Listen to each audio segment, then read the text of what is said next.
Okay, this is finite math, math 135. I think IU calls it 118, or at least they used to. Hopefully you can hear my voice. So this is a Learn Anywhere class. My video stopped playing. This is a Learn Anywhere class, and that means that you can learn anywhere you like. We have now the ability, you can join me on Zoom. Many of you have, I think I saw, like 19 of you have joined on Zoom, so that's great. You can also join me in person if you want. D203 on the Bloomington campus. I teach the same class twice in a week. So Tuesday and Wednesday from 1 to 3:50. So, I'm here, I'm teaching the same thing twice. It should be recorded, but at least I get 2 tries with all the technical issues. So, God forbid, but you never know. So I'll teach the same material twice, and I'll always record it. I'll always try to post it as long as there isn't any major technical issues, but you never know. So because it's a Learn Anywhere class, we'll have all of our homework online. We'll have all of our quizzes online, and we'll have all of our exams online. So coming to class, I think there is something to coming to class, asking questions, being in person, and of course, after class, if you want to stick around and ask me more questions, you can. I think there is something to be in person, but I understand that many of us are located in different regions of the country. Some of us are finishing high school right now, and so are still in our high school sessions, or for whatever reason. I know some of us are in Ohio, California, maybe a Texas student. I can't remember if that's my Tuesday or Wednesday course, but all over the world. I already mentioned that these will be recorded, posted later in the day. They usually take a while to render.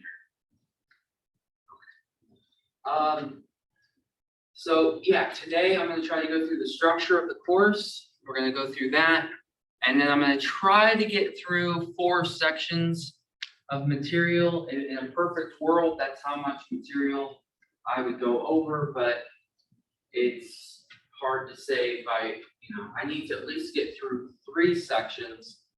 I should at least get through chapter 1. If I can, I'm going to start chapter 2, because anytime I miss, I'm going to have to, it'll all compile at the end, and I'm going to give you as much review time at the end for the final exam. As I mentioned, all of our exams will be taken online. You will not have to come to Bloomington to take your test. It'll all be located on the website. I'll explain more about that when that gets closer. Right now, we don't have to worry too much about the exams. The important thing is that you will be able to take it on your time, in your location, wherever is convenient. There isn't a specific time you'll have to take an exam or anything like that. It'll just be online. Once you open it, it'll start timing you, but you can open it. There'll be about half a week. I think it's maybe 4 or 5 days. You'll have to choose what time would work best for you. So that's the idea. That's the idea of the course. Okay. So I think I'm going to switch from my little mandala video to some content. So I'm going to change sharing screen. And I'm going to share class website. Hopefully I have done that correctly.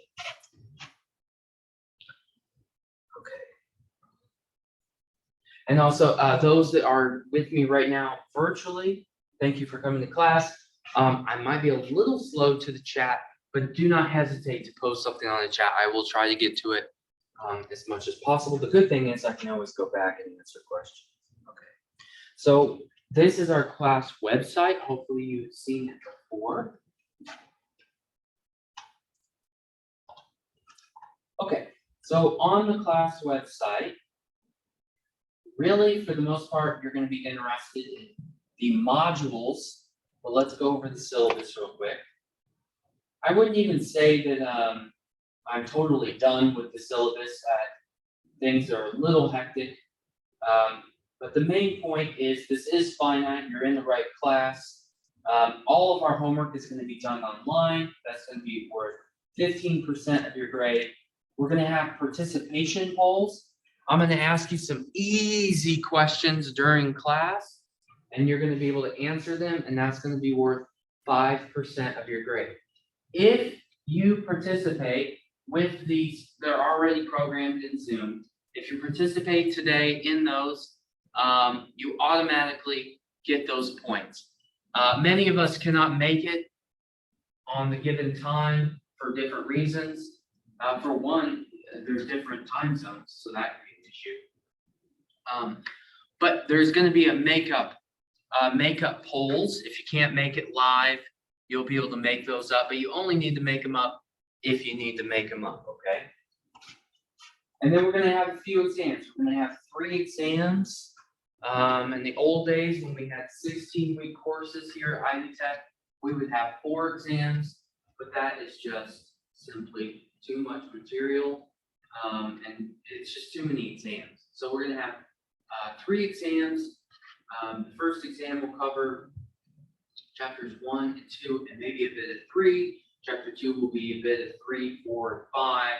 And then the final exam will include, there'll be a hard shift in the course content that you'll feel.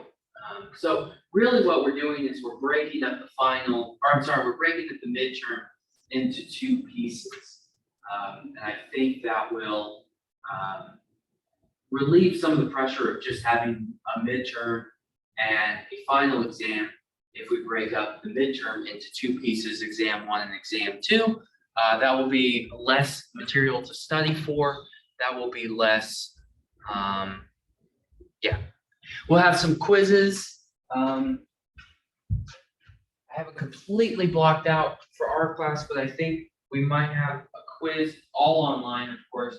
We might have a quiz online due in 2.5 weeks. I'll announce that later.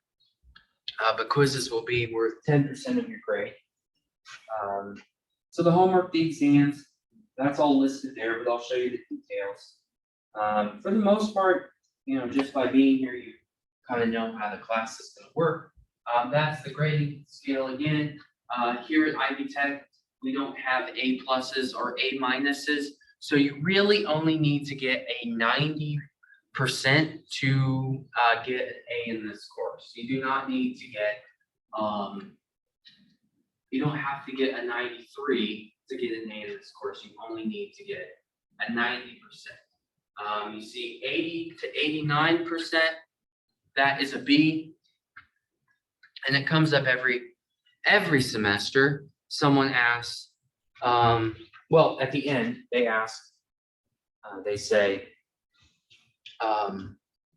what happens if I get an 89.5, which somebody will get like in between 89 and 90. In that case, of course, I'll just give you the A. So in truth, you really only need to get more than the 89% or more than the 79%. Okay. So I'm pretty easygoing. I try to keep it. I know this can be a stressful class. I try to keep it as easygoing as possible, but it is fast. It is a difficult class.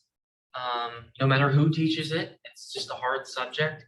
But hopefully we can all get through it together, and hopefully everyone can get a passing grade. And those that need their A letter grade, hopefully we will be able to attain that grade. I will also mention, I don't have it posted on the syllabus yet because I wasn't sure if it was going to work. But I'm also going to have 2 office hours throughout the week. And really those office hours are going to be homework help. Those are totally optional, and you are not required at all to do them. But most everyone will have the exact same questions over the homework. There's always a few problems that gets a little bit sticky. So I will have 2 sessions throughout the week, one on Monday and I think one on Friday. And I might have to get back to you on the time, but I will send out an announcement. But I think Monday and Friday, I will have a homework section or session. And in that session, I'll try to record it, and that way, if you can't participate, you can still be able to benefit. But hopefully somebody would be able to come and ask questions. Since I'm teaching 2 sections, there's over 50 students. So hopefully at least one person could come each time, and I would have someone to talk to go over and at least have something to understand the student's perspective. But I think that would help, and that's what I would want if I was taking this class. So that's what I'm going to try to do for you. Couple questions. One of the questions was how will the makeup polls work, and where will they be? They'll be posted in the modules when I look at the modules. You'll be able to see it. It's right now it's locked down because we don't need it because you're in class right now. So it won't open until after class. But it's all programmed already, ready to go, but it won't release until after class because everyone in class won't need to use that. Just by being in class and participating, you will already get those points for today. And then all of the polls will add up to 5% of your grade. So just by being in class and participating, you don't even necessarily have to get the answers right. I hope that you try, but you don't even necessarily have to get them right. You do if you're making them up, though. So it is graded if you're making it up, but you would have the video that you could watch over, and you could go back and watch the video. So that's a way for people that are not able to make it to class can still participate in class. I mean, I have to come up with some way, and it's not even my idea. I stole it from another instructor, but I think it's a good idea. Sarah asked, is it in person tomorrow at 1 p.m. as well? Yes. So I'll teach 2 classes. It'll be a different Zoom link, I'll tell you that. But if you want to come in person, it's D203, same as right now. That's the room I'm standing in. 1 p.m. to 3:50, and I will do this all over again. Okay. But you guys are the Tuesday class, they're the Wednesday class. So you're going to have to deal with all the technical glitches, and me and you will iron them out, and then they'll reap the benefits. So you guys are always the guinea pig, as it were. Okay, great question. Let's actually look at the modules, and then once we do that, maybe we can actually talk about learning something. So I'm going to go back to the class website.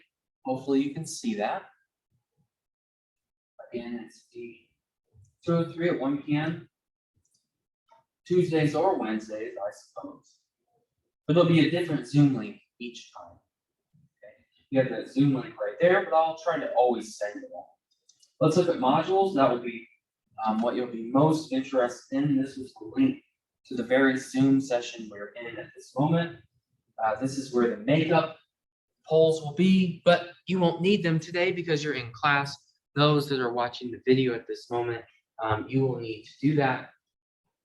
So your Zoom makeup polls will be listed right there. You'll need to do that. That'll be due to 12. We have lecture notes posted.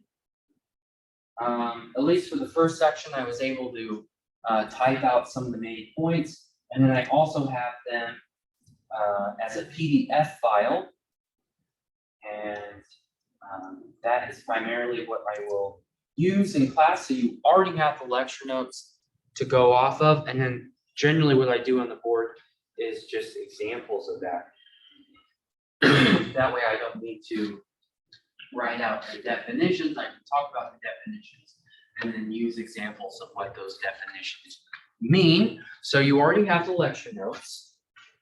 Okay, let's go back to modules. And so there is homework 1. You might have 4 homework sections to do, which is a tremendous amount of work to do, and I know that.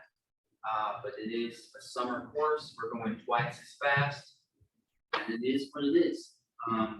So if I can, I'm going to get through section 2A, but I'll have two, ideally two homework sections to kind of help you with that homework, and those will be recorded and posted, and hopefully I can at least give you some strong hints of what these problems are talking.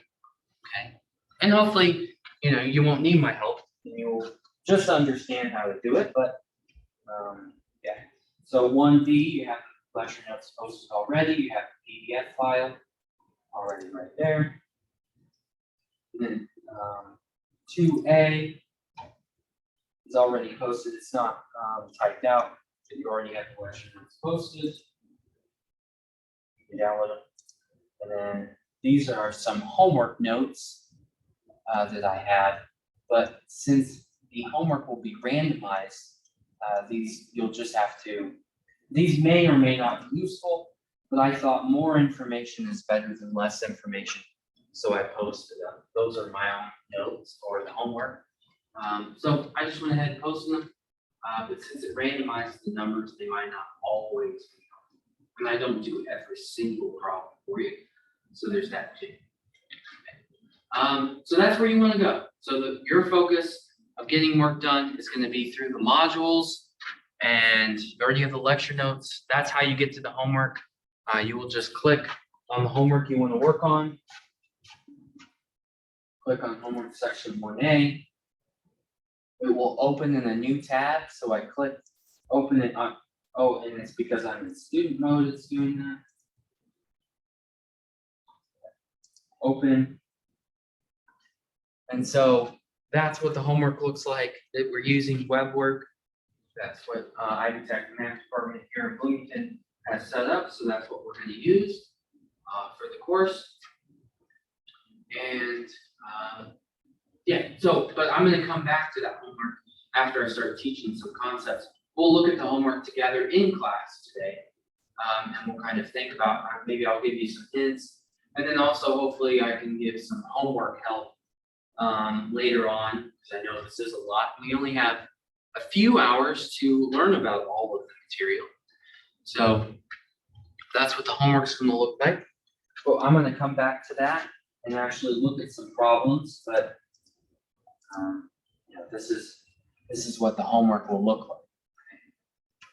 Okay, so we're going to come back to it. So again, primarily what you are going to be interested in, going to the modules and going to the homework and maybe opening the lecture notes. I will also, if I write anything on the board, which I probably will, I will post those notes as well in module 1, and you'll have those as well.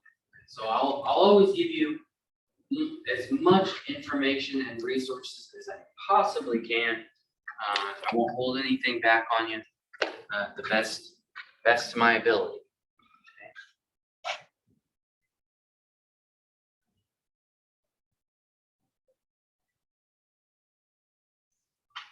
Oh, the late attendance or the late policy for homework. Ivy Tech has a homework policy of no late work is accepted. So all late homework will be counted as a 0. However, things happen, and I understand that. And honestly, I haven't even worked on it yet. But I think it's going to be a declining scale. I think I'm going to have to program it where it will lower your grade as the time you submit it. But I haven't programmed it as of yet to do that. But you certainly want to keep on track because the homework will pile up extremely fast. Okay, so you'll want to work on this class every day. Okay. Is the homework graded for completion or accuracy? Both. You get points for completing the homework, and it will grade if your answer is right or wrong. So it will be a right or wrong kind of thing, true or false, that kind of thing. One of the most aggravating things about web work is that it can be particular about how you're entering in numbers, how you're entering in letters, how you're entering in symbols, and it might count it wrong if it's expecting it a different way. And a lot of that can be alleviated by me previewing the homework and you, reviewing for that or coming to homework help and asking for that. Okay. But yeah, you will be graded on the homework in that way. Okay. So we are at almost 1:30. So I think we should probably get started. Okay. Good questions so far. Keep them coming. I think I'm going to get started on the actual content so we can not rush too much.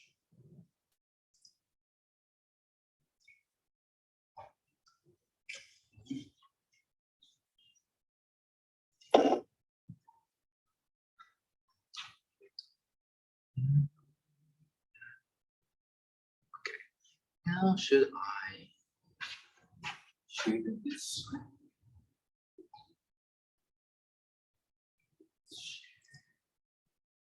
Whiteboard. Hopefully you can see that.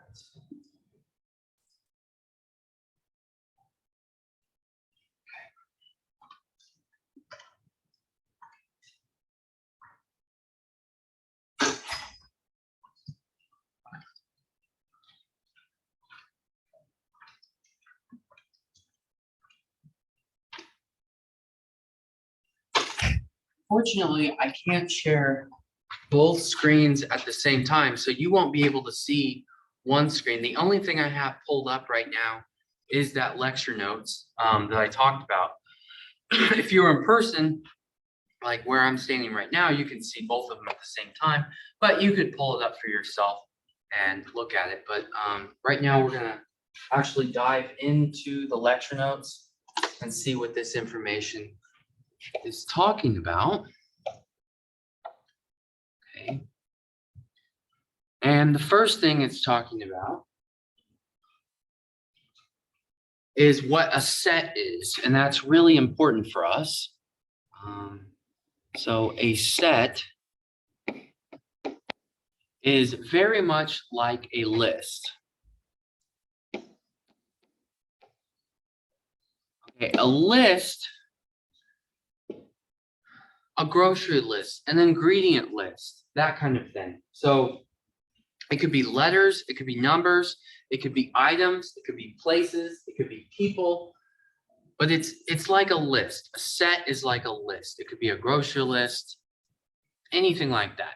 An example might be, we usually use capital letters to represent sets. In fact, we almost always do.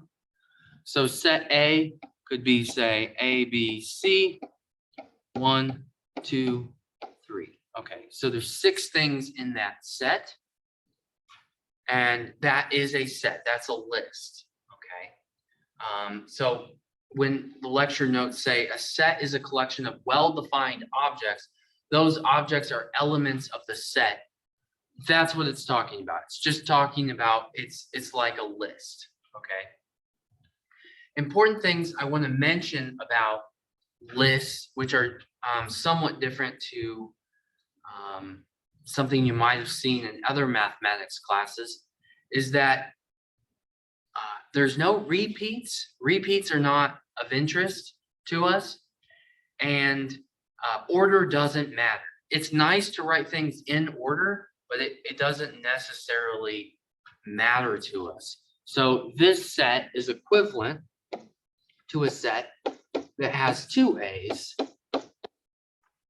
which we just simply wouldn't write it this way, but these are equivalent. They are the same thing because we don't write it as repeats, okay? So maybe I'll kind of cross this off because we don't actually, they're equal, but we don't write it that way. And that's why we don't write it that way, is because we're not interested in writing things with repeats. Just like an ingredient list to an item at the store, it doesn't tell you the quantity of flour. It just tells you that flour is in the item itself, okay? okay? So that's the same with our sets, and you'll see that within the homework as well. Okay. So that's one thing that is important to note. And I also mentioned that order doesn't actually matter in sets. So this is also equivalent to 2A, B, 3, 1, and 1, 2, 3, A, B, C. These are equivalent sets. Order doesn't matter within sets. It's an ingredient list, okay? An ingredient list, the ingredient list on your soda, the ingredient list on your bag of chips. It's just an ingredient list. It doesn't matter what order it is. It's just these items are within the actual food, okay? That sets are incredibly important in our discussion, and this is just kind of a sneak peek at them. But those are confusing things about sets, okay? I'm going to skip over a few things because I can just talk about them naturally. But one symbol I want to talk about is the element symbol.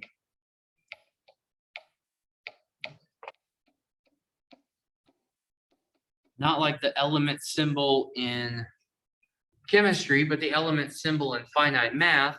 It has its own, we use the Greek letter, and it's going to be, looks just like an E. It's a very specific one. You'll see it a lot in the homework. That's the element symbol. And the way we use that, I'll show you an example with our set A here. I can say that A is an element. Well, first off, I could say that A is an element of A,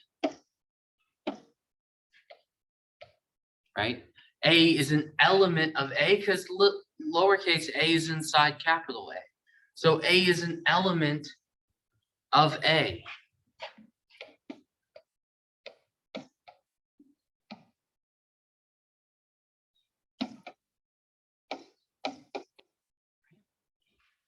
But we could also fully write it out if we wanted to. We could say that A is an element of the set A, B, C, 1, 2, 3. Equivalent statements, both true.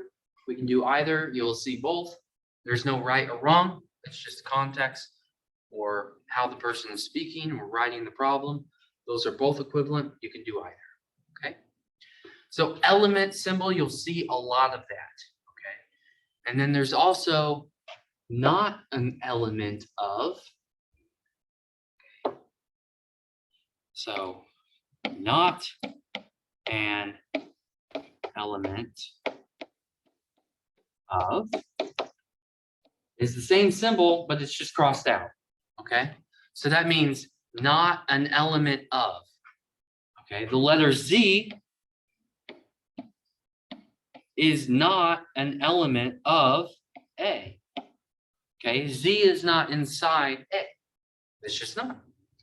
Okay, it's in some other set. It's in the alphabet, but it's not in our capital A. Okay. Excuse me. So that will be important to us. Okay. Yeah, so we'll see a lot of that notation in the homework. We could also have, let's come up with another set so we can start playing with things. Maybe we'll have the set B equal 3A, Y, and Z. So for this lecture, we'll have two sets that we can talk about. We have set A, we have set B. And we can talk about how they're common, what they have in common, what they don't have in common. I'll just try to keep track. So we have B is 3AYC. Okay. All right. So we need to understand that. All right. The next thing that we need to talk about, and this is going to be kind of confusing. So hopefully we can narrow it down. And that is the empty set. which you wouldn't think would be that hard, and I'll explain why, but it can be kind of confusing. So this is the empty set.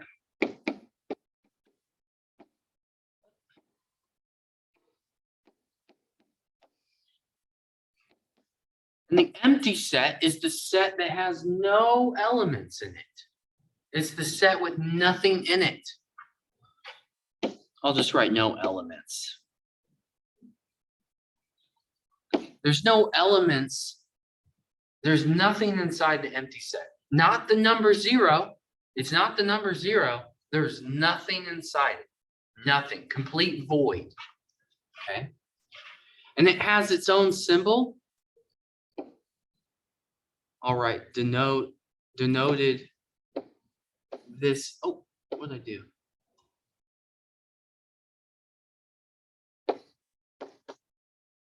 Computer. Okay. It's just a little circle crossed out. Hopefully you can see that. So that is the empty set. The empty set has nothing inside it, not even 0. Okay. Nothing. Oh, I should say no elements. There are no elements inside. And I'll use the symbol, so we'll get used to using that. Okay. But we talk about it so much that it got its own symbol. Okay. So you'll see that symbol in your homework. That's what it's talking about. It's talking about the empty set. When I show the homework, you'll see that again. Okay. Yeah, my handwriting looks horrid, but sorry about that. Hopefully I'll get a little practice writing on the screen after a little time.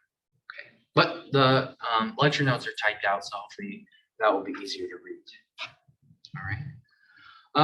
So we're going to come back to the empty set in just a moment. I want to talk about, in the lecture notes, we have when 2 sets are equal. I kind of snuck that in before. What happened to my screen? Okay.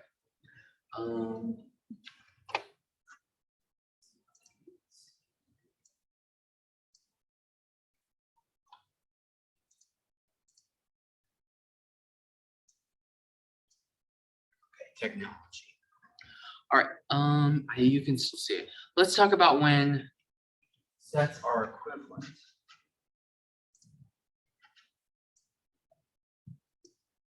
All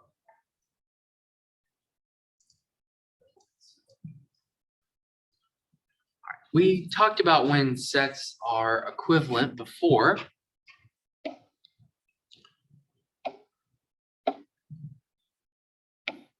Equal sets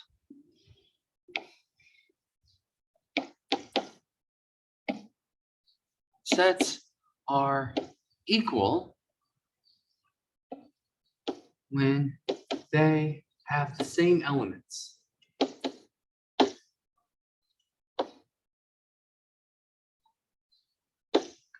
So when 2 sets have the exact same elements, they must be equivalent.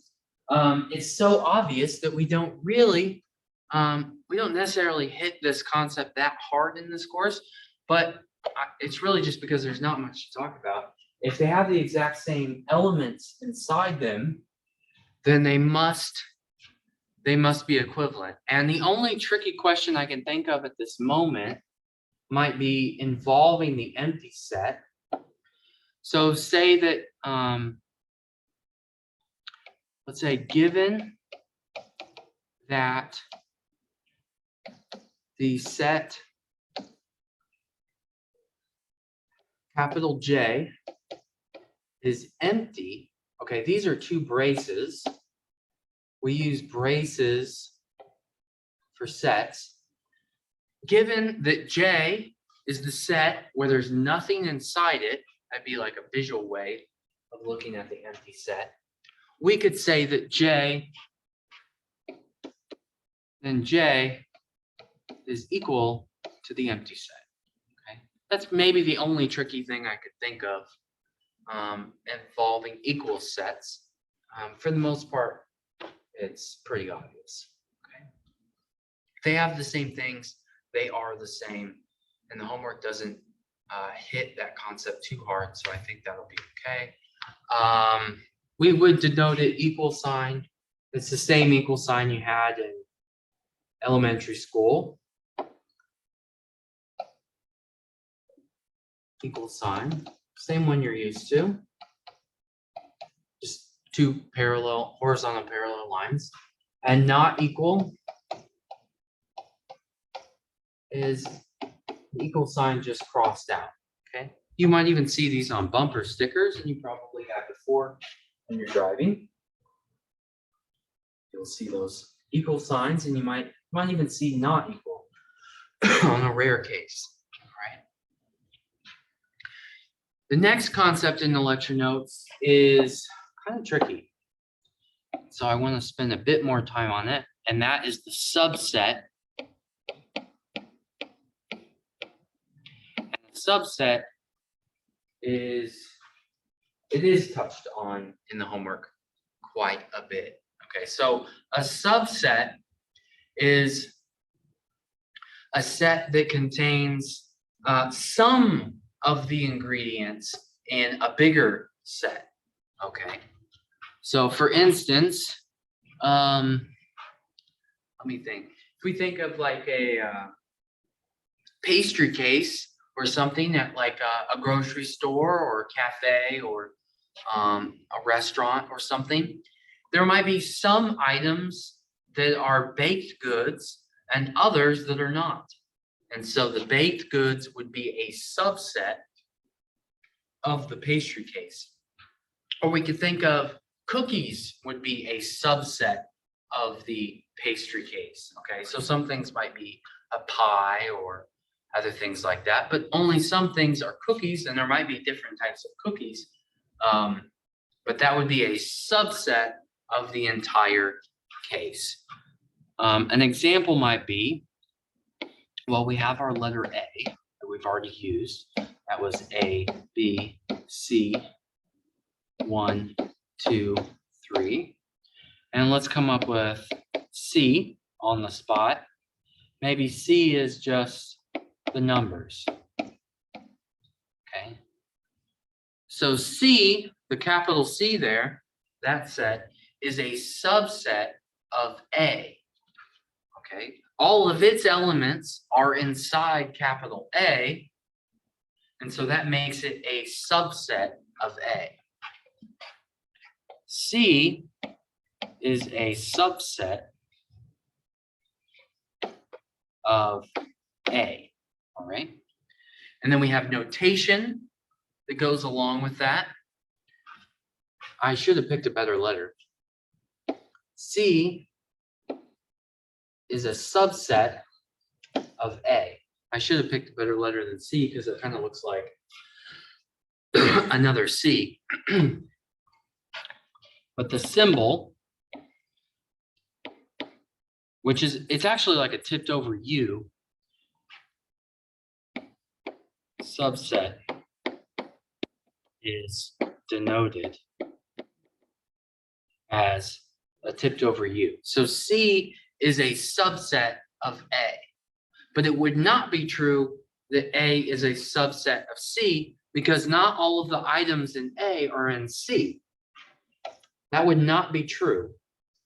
Okay, so A is not a subset of C. That would not be true because there are elements in A that are not in C. So that is not true. So we denote that with a crossed out subset. Okay, and that is not a subset. Not a subset. So we cross it out.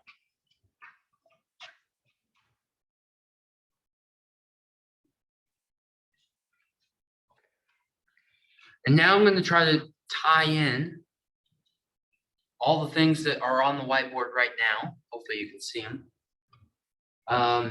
Now, the empty set is There's no items in it. There's nothing inside the empty set. That's how we define it. It has no elements. Not even the number 0 is included. Not even the number 0 is included. There's nothing there. Absolutely nothing. Okay. So is the empty set a subset of A? Is emptiness, no elements, a subset of A? Let's think about it. The definition of a subset, what I said was, if all of the elements that are inside it are contained in the bigger set, then that is a subset. So we think with the empty set, would all of the elements contained in the empty set be inside of A? So my question is the empty set a subset of A? That's what I'm trying to think about at this moment. Is the empty set a subset of A? Are all of the elements contained in the empty set contained in A? I would say, yes, they are. There are no elements inside the empty set. And so that must mean that it is a subset. So I would write, yes. It is a subset. All of the elements contained in the empty set are in A because there are no elements inside.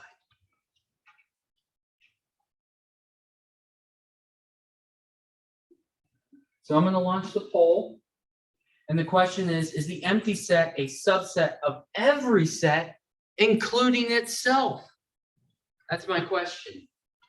Yes or no? True or false? What do you think? Please submit. It's okay if you don't know, but participate. Think about it for a second. But the question is, I'm asking at this moment, the empty set is a subset of every set, including itself. This is the first poll launched. God willing, it popped up on your screen.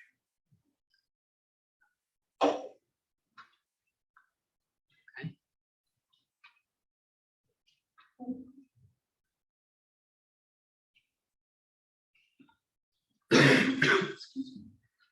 I might try to switch cameras.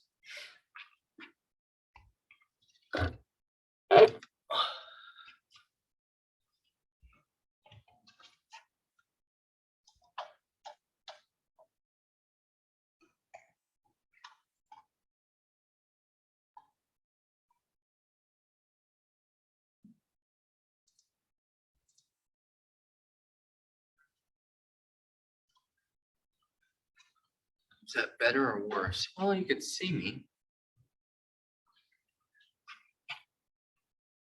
You can kind of see me. I look about 2 feet tall.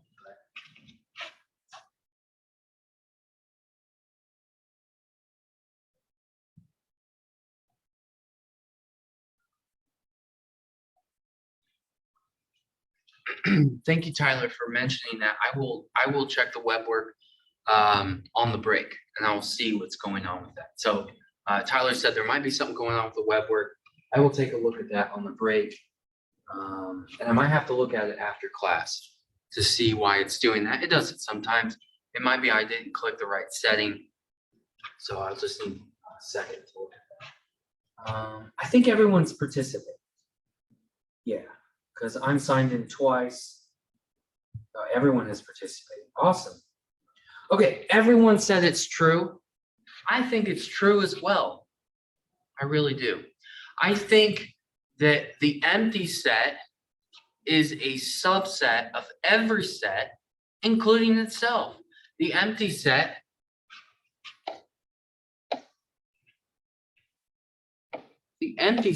is a subset of itself. Because all of the elements inside the empty set are in the empty set. And they're also in every other set. That must be true. Okay.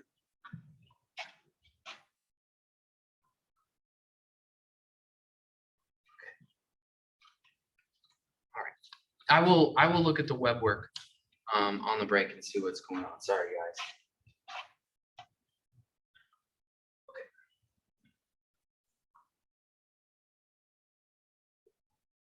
Any questions about the empty set?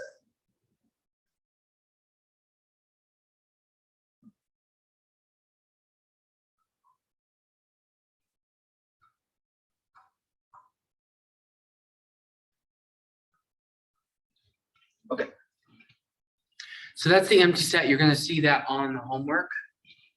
And at this very moment, there does seem to be some technical issues with the web work. It's not counting them as right. I have a feeling it's I didn't click the right due dates for this class, so I'll need to look at that on the break or after class. Okay. So that's subsets. That's confusing. Empty set surprisingly can be kind of confusing, but it doesn't have any elements inside it. And so that's it. The next topic is a big one.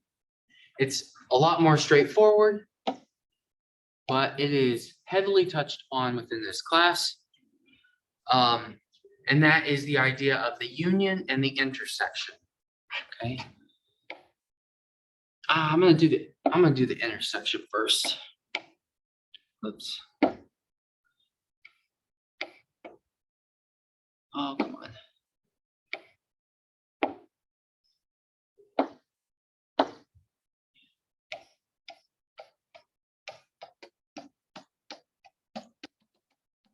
Okay, the intersection is the elements that the two sets have in common, okay?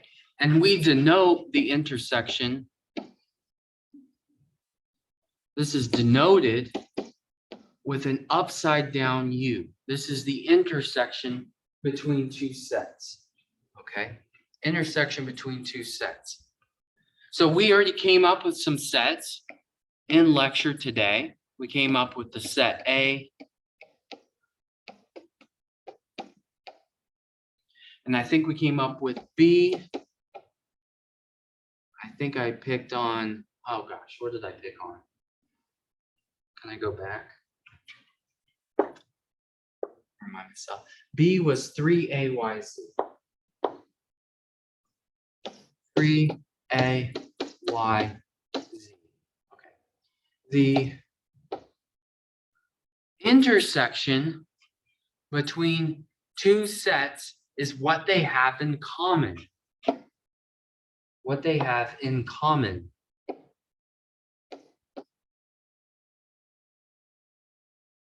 Okay, these are what they have in common. So what is the intersection between A and B is asking what do the two sections have in common? So A intersect B, what does that equal? We are asking what do they have in common? Okay. So I'm going to launch a poll. It's about intersections. I already said what the answer is, but I'm also, while you guys are filling that out, I'm going to talk about the intersection of A and B. So what do they have in common? Well, it looks like they have the letter A in common. They have the number 3 in common.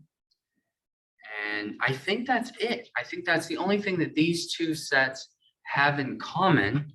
So I would write A intersect B would be the set 3A.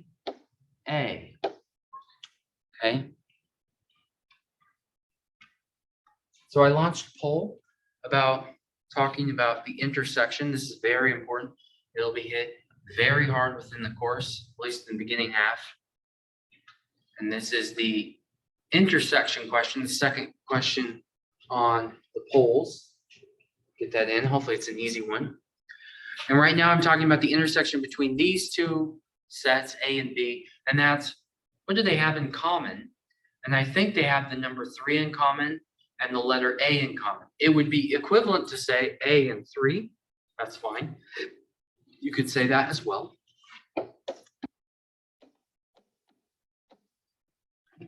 That's equivalent statement, no problem. But that's the intersection, okay? So So get that submitted if you can.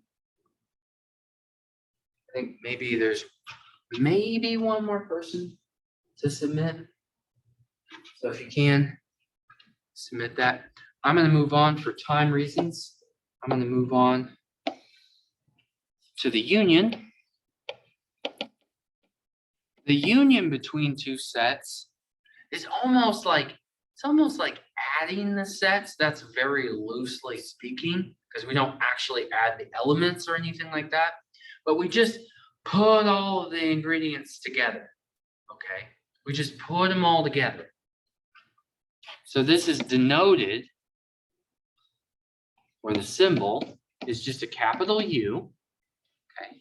And that's how we write that down. You'll see that in the homework, the capital U. This is the union. And I'm just going to write, it's all of the elements. All of the elements. Okay, all of the elements.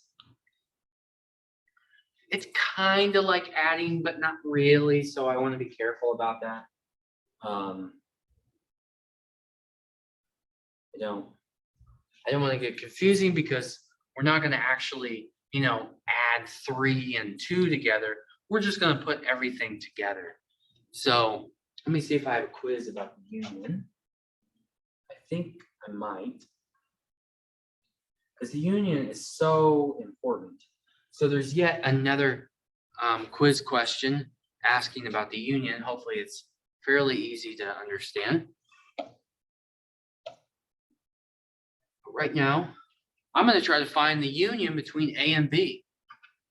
All right, so A union B, it's going to be a big one. I want everything listed.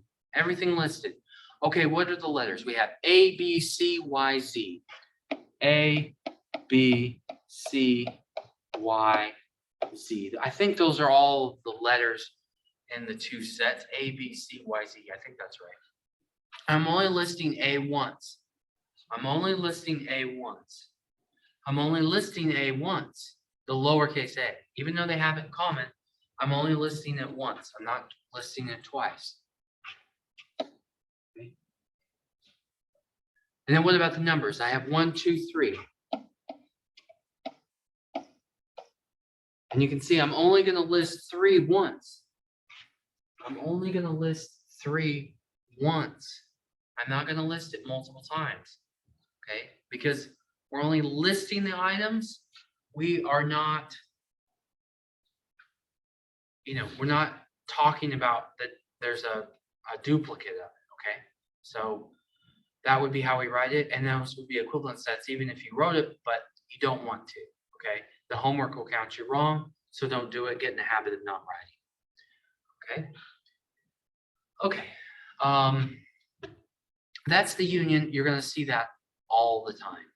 All right. Union and intersection are listed all of the time. We talk a lot about them. It is crucial to our subject. All right. Now that we know, hopefully we kind of understand what they are. The intersection is what they have in common. The union is what it's just everything listed.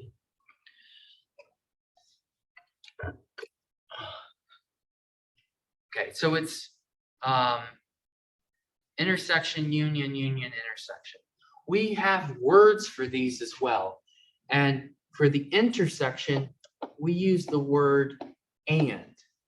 Okay. Now, I'm not an electrical engineer, but electrical engineers do use the same terminology. They have AND gates when they talk about circuits. It's the same thing, okay? It has to do with the pulses. It has to do with, but there is a physical electrical device called an AND gate, and it works exactly like this. And so if you've seen it in somewhere else, I know there's a lot of people here, so maybe one person has seen it. But an AND gate would work the exact same way. It's just going to be what they have in common. And that's actually going to be a little bit deeper than what we're doing. So we're just talking about the elements, what they have in common. But it's the same thing. It has to do with formal logic, and we use the exact same word. So if you see the word and, we're talking about intersection. If you see intersection, we're talking about and. Those are paired up. You will see that in the word problems, you'll see them use the word and they're talking about the intersection. Okay, and so that must mean that they're talking about the elements in common. Elements in common. The union uses the word or, and that's really confusing because we use that in a different way in everyday life. So in everyday life, if I said, well, I'm either going to get a bag of chips or a soda. Okay, everything's about junk food in this lecture, I guess. I'm either going to get a bag of chips or a soda. Well, that sounds like I'm only going to get one thing. I'm going to get a bag of chips or a soda. But in math class, we're talking about both or one or the other. Okay, so that's confusing. So when we talk about or in this class, or in logic, we're talking about in this way where all the elements are considered, okay? And when we get into the next section, we'll be able to start talking about that visually, and I'll be able to show you visually what that would look like, all right? But right now we're just looking at that. Okay, awesome, great job, guys.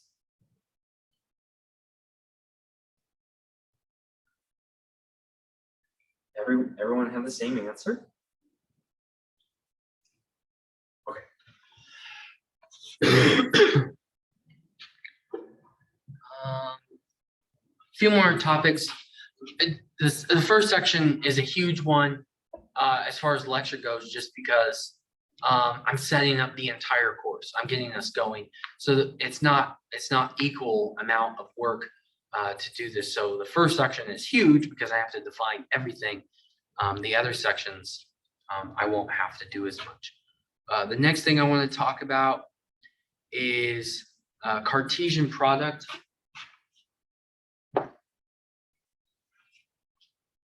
And this is not as important. Oops, what did I do? The Cartesian product is not as important to me as the intersection or union, but we still need to talk about it. It is important, but it's just not as important. Okay, so it's in the lecture notes. You'll see the Cartesian product.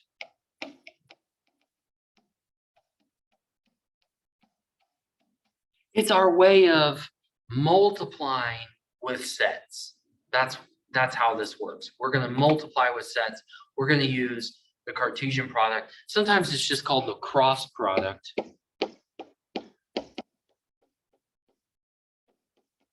We're just going to call it the cross product. Or I will sometimes call it both. It's denoted with an X.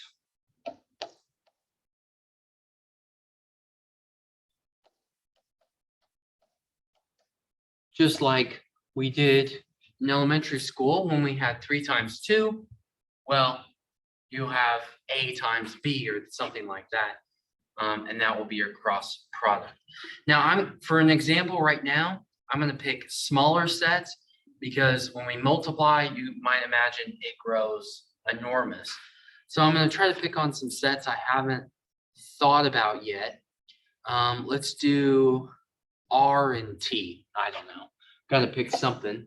How about R is just 1 and 2, and T is the set 2 and 3. I think that will serve our purposes for understanding what the cross product is. And also I want to show what happens when we have 2 sets with the same element and how that works. Okay.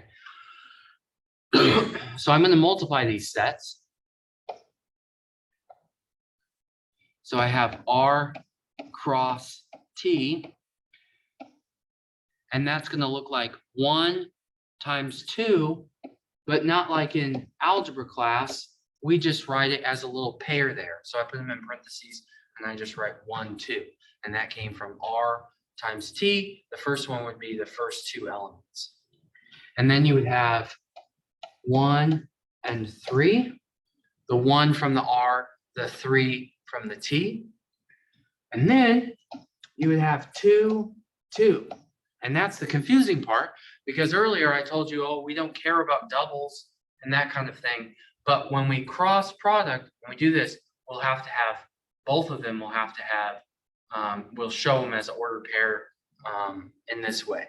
Okay, so that's why I particularly picked this example so you could see that. All right, and then the last element would be, I guess, 2, 3. Okay. So one thing in my mind that I just checked to make sure I got them all, and I'm going to talk about this when we get into the next section. There's 2 elements in R, there's 2 elements in T, and 2 times 2 is 4, and there's 4 things there's 4 elements in R times T. All right, so we're going to talk about that in the next section, but you can see it right there. So you can see that we have 2 elements in R, and this is how we're going to write it in the next section. There's 2 things in R, there's 2 things in T, and so we might guess this is how we'll write it. We're going to talk about it in just a minute. There's 4 things in R cross T. All right, so it's kind of nice to know what the answer should be or how many things there should be in there while you're doing it.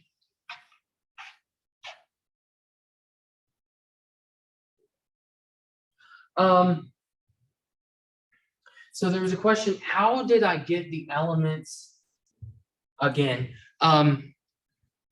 So I'm assuming you're asking, how did I find R cross T? So R and T, this part, you can't see my hands.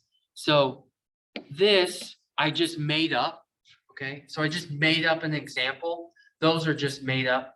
I just need an example to talk about. So that's where those came from. I just picked some numbers to play with. But the way that I got R cross T, maybe I'll just back up. I'll just redo it. I think I can do that here. Maybe I'll do it with the eraser.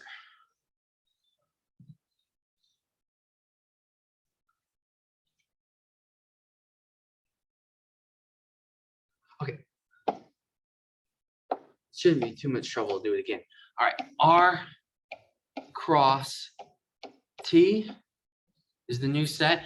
R's first element is 1. T's first element is 2. So I have 1, 2.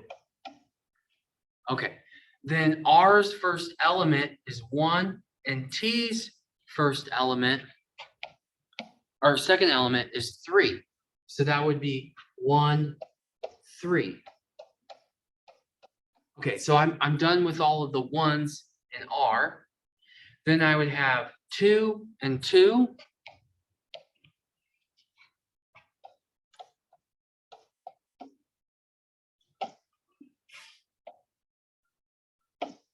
And then lastly, I would have 2 and 3.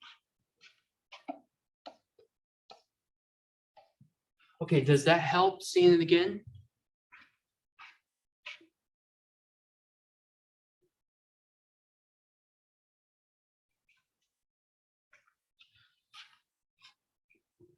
All right. Awesome. Okay, good.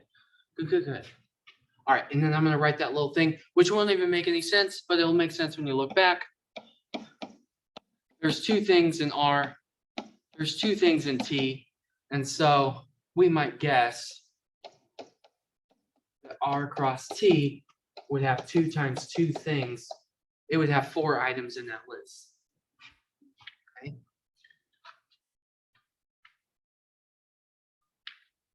Okay. A couple more things in the lecture note, and then we'll be done with this.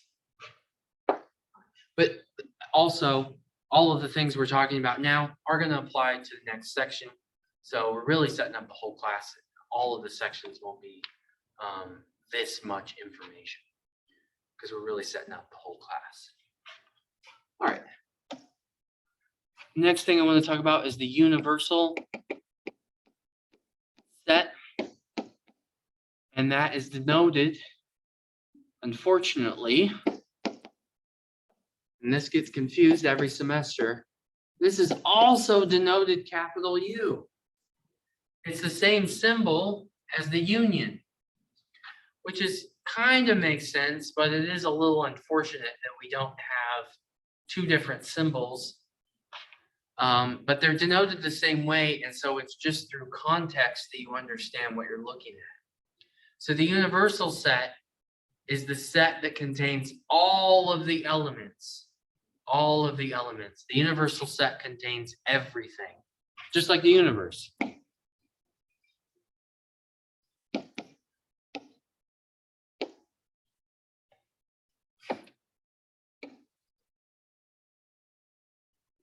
Okay, but unfortunately it has the same symbol as the union, but it kind of, I mean, I guess it's not the worst thing that could possibly be because they're related, I guess, because if you think of the union of all the sets, that would be the universal set.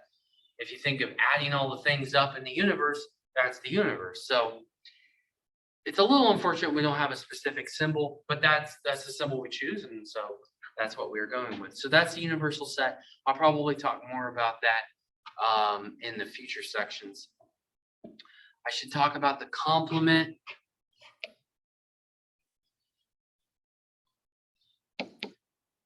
And we're going to talk about the complement. Excuse me. We're going to talk about the complement in the other sections as well. But this will be denoted with a little apostrophe. And you can think of this as not A.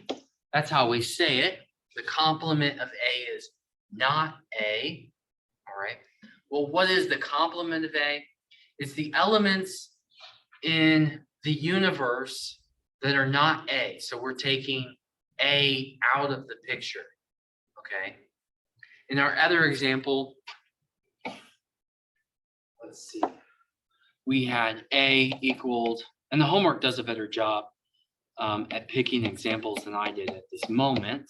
We had this one, and I think we had 3A, Y, Z. I think that was my B. All right. So what in this world, what is A?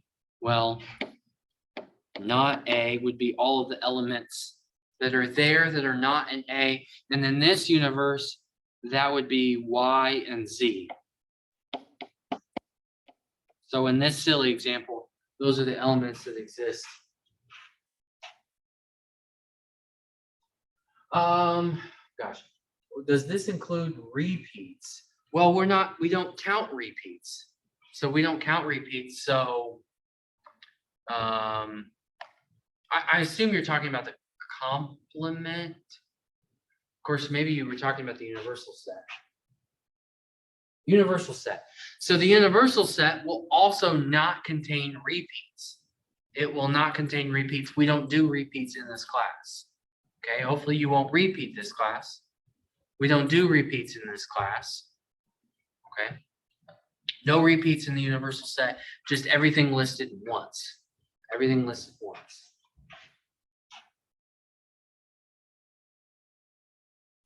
Oh, if there's no repeats, then what's the difference between the union and the universal set? In this example, nothing. But if I had another set, say we had the set H, and it had H and J, then there would be elements outside of A union B that would exist in the universe. Okay, so now my universe, I'll use capital U to represent that. I would have A, B, C, and H, J, Y, Z, 1, 2, 3. I think that's all the letters and all the numbers. There's my universe. And A union B is A, B, C, Y, Z. That's pretty ugly, Z. And, oh, yeah, I think that's right. I think that's right. Oh, but we have numbers too. 1, 2, 3. I think that's right. So those are the differences. Does that help? Oh, good, good, good. Okay, well, thank you for asking, because I'm sure someone else had that question too. So that's how they're similar, and they are similar, and that's how they're different. Okay. So awesome questions. All right. There's also De Morgan's law, but we probably could save that for the next section. So De Morgan's law, I think maybe I'll save it for the next section, which is it's all building towards one thing. Okay.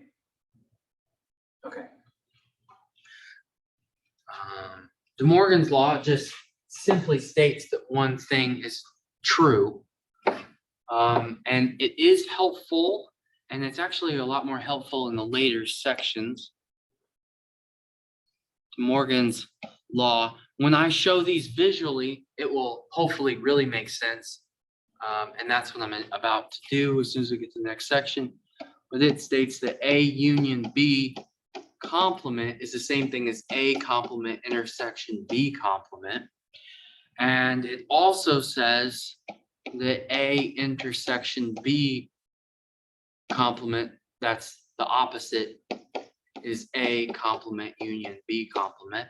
Those are true. You can state them as facts. Those are De Morgan's laws, but I think they'll make more sense when I show you sets visually in what's called a Venn diagram. And we can come back, but it'll probably make more sense when we look at it visually, which is what we're going to do. Okay, let's take a peek at that homework. I promise the homework is not as brutal as you might think. Hopefully you don't think it will be. Well, I need to share my computer screen. Other computer.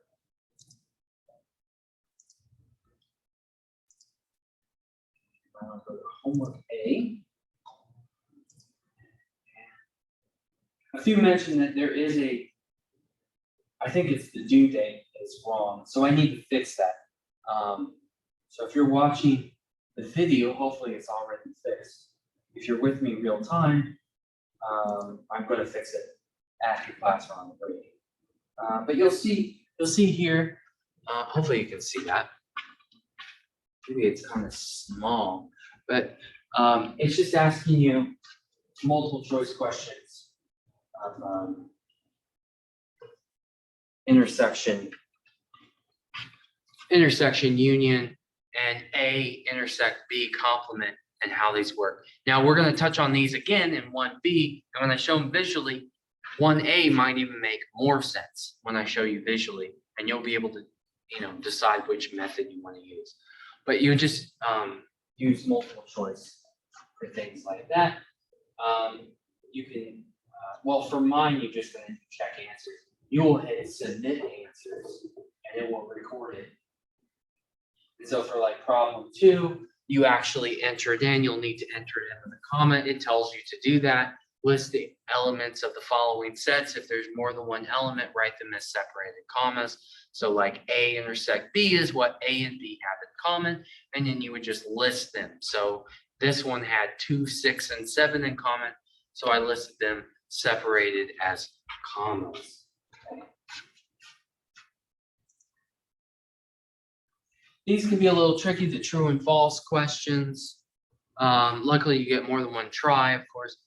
Enter T or F depending on whether the statement is true or false. You must enter true or false.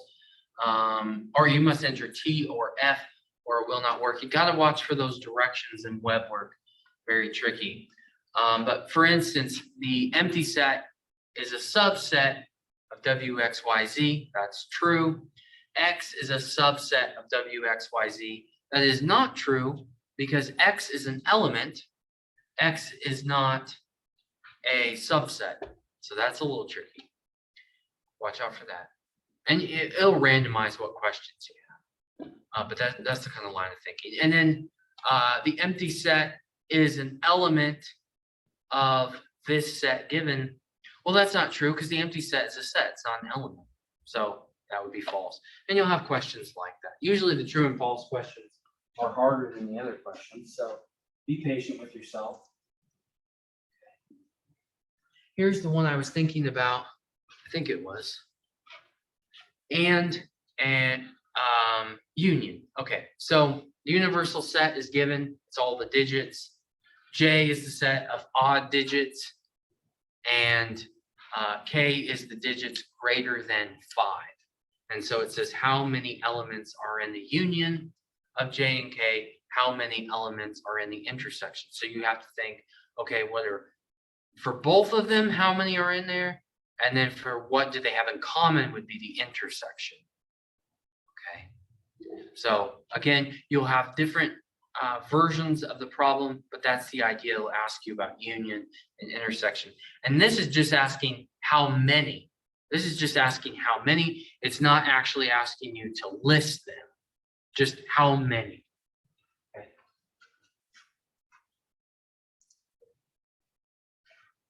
Similar question. How many elements are in the union of J and K, where J is the even digits and K is greater than 4, at least in this version. And so it's asking the union J and K. So watch out for that. It's only asking for how many. It's not actually asking you to list them. How many elements are in the intersection? That's how many do they have in common. You don't have to list them, just the number. And how many elements are in the complement of K? So you'll have to think, okay, well, K is this set, and I would write it out for yourself. K would be the numbers greater than 4. So that's 5, 6, 7, 8, 9. How many numbers is that? That's 5. But you don't actually have to list them. You're just listing how many. This is one of the more annoying ones to type in the system, but that's why I'm giving you a preview of how I did it. You have the Cartesian product A cross B, and it wants you to enter it in. It's one of the harder questions to enter in the computer, but I'm giving you a nice hint to see how I did it. It says enter your answer as a comma separated list. Pairs should be denoted with parentheses. So here you are. This is what problem 6 looks like. I was given A is ABC and B is 1, 2, 3. And so I did the cross product. So it'd be A1, A2, A3, B1, B2, B3, C1, C2, C3. Okay. There's 3 elements in A, 3 elements in B. So you know 3 times 3 is 9. So there should be 9 things you have to type in. It's one of the harder ones to type in the system, but I'm giving you a pretty good hint of what that looks like right now. Okay. And you can come back to this video and see it again. So hopefully that helps. This is another multiple choice. In this one, you're doing cross products. Check all the Cartesian products to which would include the elements belong. Which 4, 1, where does that belong? So you need to think, well, if it's A cross B, would 4, 1 exist? Would A cross A, would 4, 1 exist? Would B cross B exist? That kind of thing. So it's just a multiple choice question. And as you can see with my version of the question, there can be multiple correct answers, or just one. Okay. So there you go. That's a pretty good hint of how to do it. Here, you're going to have to write these out. I really would write them out for yourself. So if you're given A complement is everything that's not an A that's in the universe.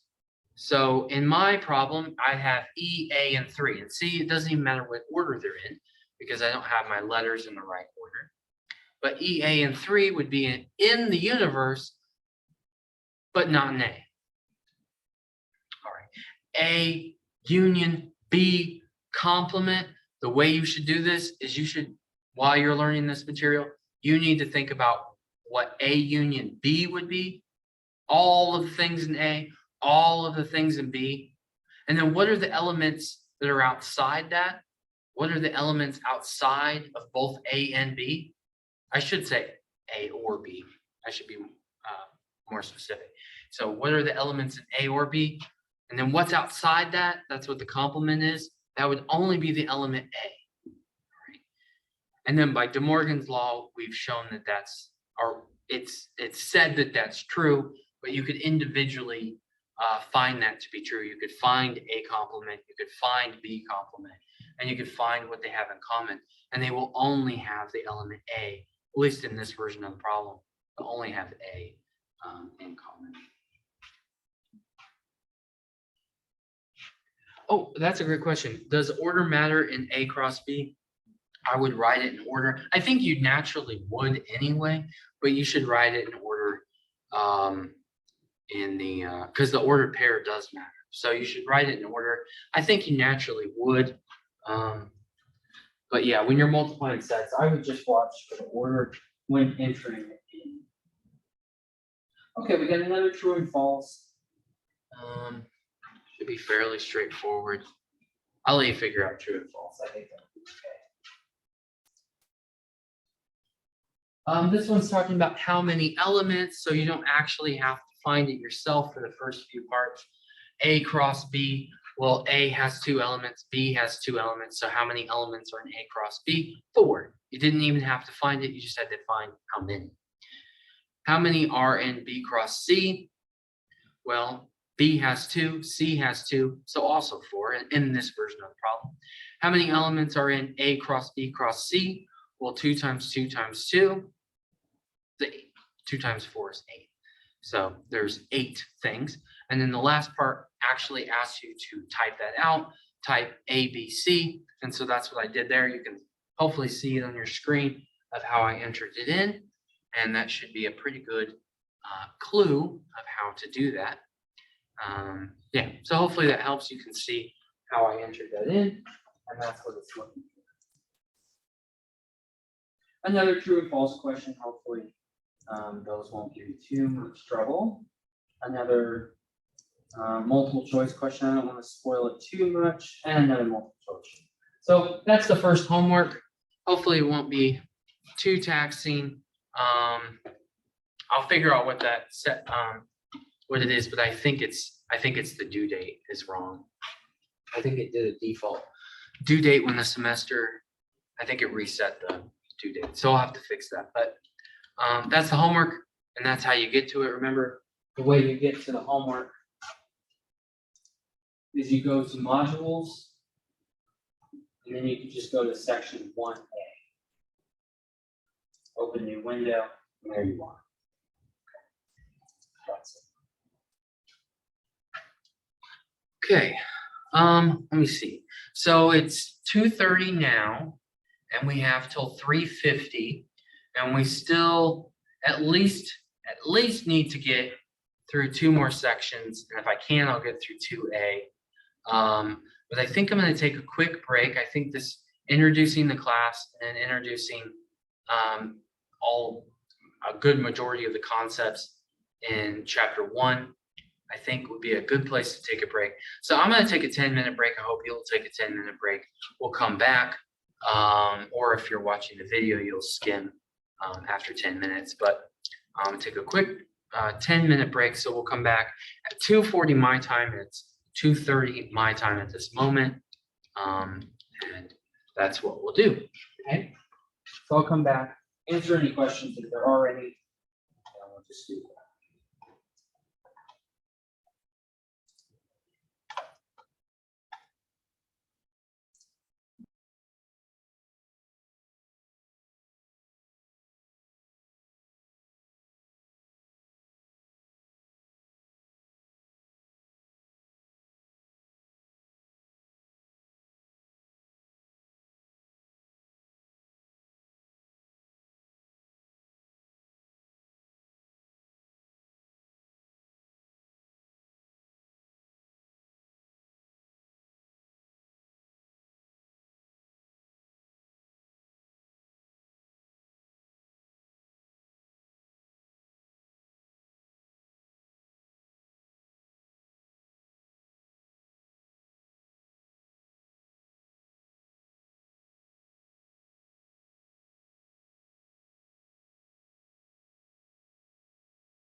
Okay, hopefully you can still hear me.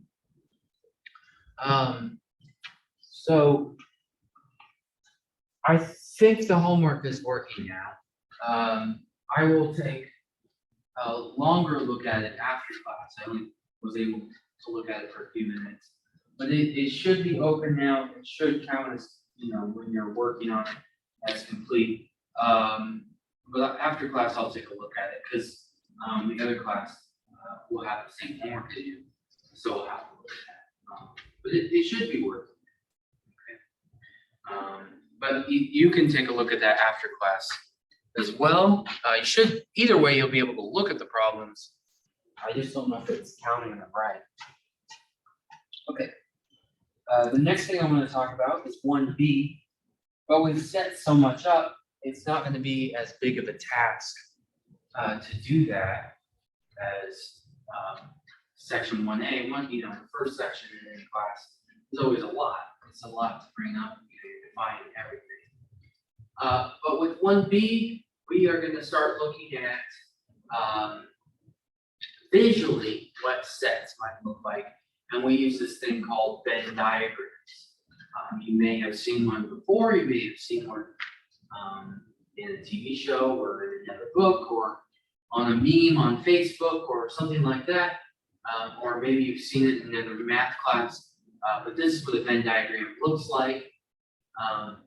And so this is A and B, and then in the center, you can see A and B, that A intersect B right in the center there. So that would be a visual way of looking at it. We have a few things we want to define.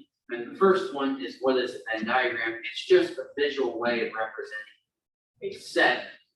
So we'll use circles to represent that, and there'll be overlaps of those circles, and the things that they have in common will go in those overlaps. A lot of what section 1B is concerned with is how many things, how many elements are in the intersection, are in the complement, how many things are in the set A, how many things are in set B. And that is cardinality. So that's the fancy way of saying how many elements. Okay. So cardinality is a fancy way of saying how many elements, and you can see the definition there. It just means how many. Okay. It's not brought up too much in the homework. It doesn't, in the way that it doesn't say that word. But it talks about how many all of the time. So that's the official word, the cardinality of a set. But so we might look at how the number of a set intertwines with the universal set, how it intertwines with the union and intersection between two sets. And there's a thing called the union rule and the intersection rule, and they're just like little formulas that we can use. And those are the things I'm going to go over next. I'm going to share the whiteboard. Yeah. And yeah, so you should be able to see the whiteboard and where we left off. Okay. So this is technically section 1B here. And a Venn diagram is just a visual way of representing two sets. We usually draw a rectangle around the two sets. So there's some overlap. This is A, this is B, and this would be A intersect B. All right. Okay. So that's what's going on. All right. Now we talk a lot about cardinality. We talk about how many things are in one particular set.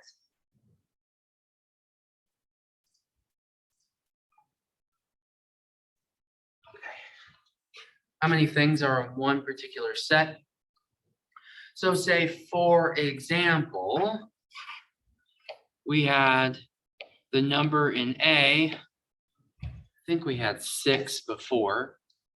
If I remember right, we had A, B, C, 1, 2, 3, so that's 6.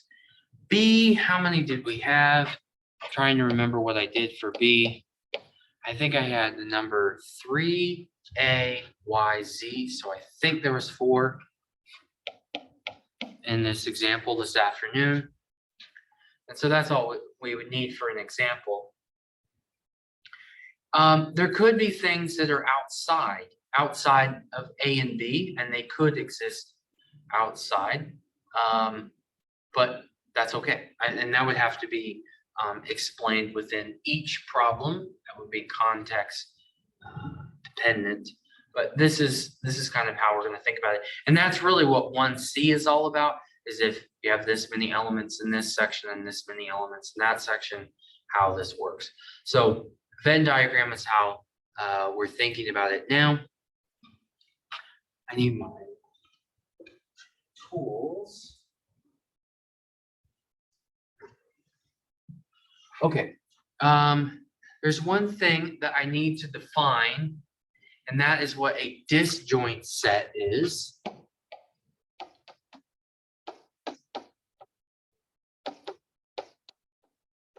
Disjoint sets have no elements in common. Okay. So if A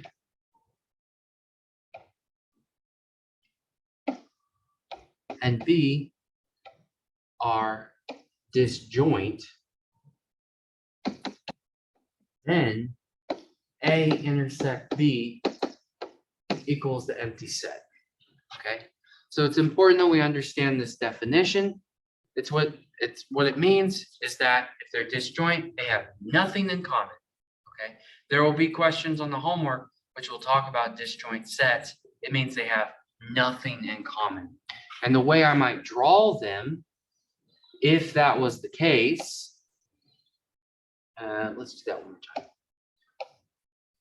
I could draw them this way, where there's no overlap. Okay, that's what disjoint sets would be. They have no overlap. If we're talking about the number of elements, we might fill it in that there's 0 on the intersection. We want to get as general as possible, but that would be disjoint. Let me see what my next. Oh, I missed one. So I missed a quick poll question. I just launched it, and this has to do with the cardinality of sets. And remember, the cardinality had to do with what? The number of elements inside that set. Okay. So please participate in the poll. We're talking about cardinality. That's the number of things inside that set. It's how many.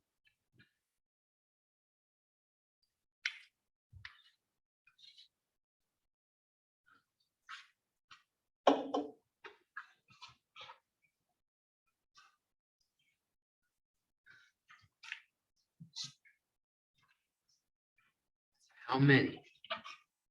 Okay, I'm gonna do a big example.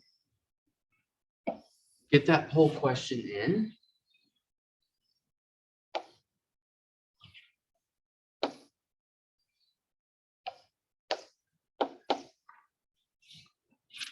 I'm gonna call this region. I should do a different color. Colors. Let's do region 1, region 2, region 3. Okay.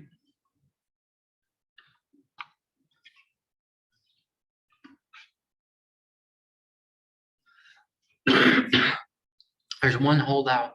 Please participate. Cardinality, what is it?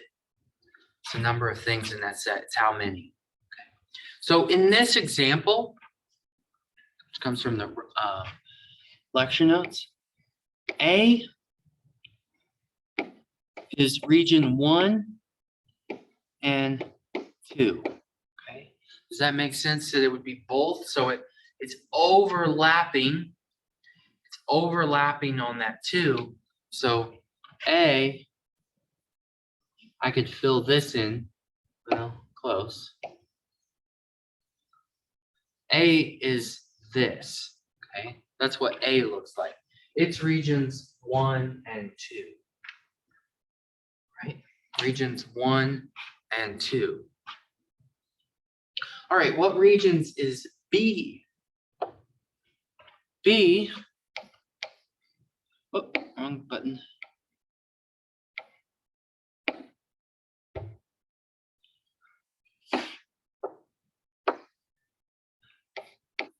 B is 2 and 3. This is what B looks like. If I shaded it in, B looks like this. Uh-oh. I wonder if you can still hear me.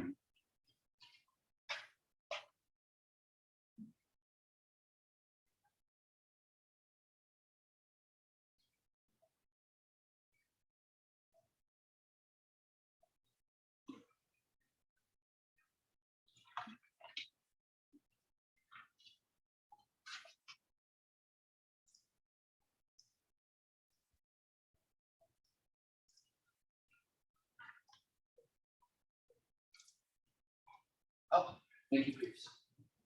Okay. All right, technical difficulties. All right, that's what B is. If I shaded it, that's what B is. And then B I could write as regions 2 and 3. I always get twisted up when those things happen. All right, I should have wrote that we have a region 4 that's outside A and B. There's a region that has nothing to do with A and B, right? So we want to think about what that would be. All right, let's talk about A complement. Visually, where is A complement? A complement is not A. A complement is not A. It's not A. Where is that? A complement is 3 and that 4. That's the IV in the Roman numerals. So B, I'm sorry, B only has that part, that region 3, which has nothing to do with A. And then there's a part that's outside of both of them, and that is also A complement. So that is region 3 and 4. That's A complement. Now, if I shade that in for you, that's this part of B, and then the outside.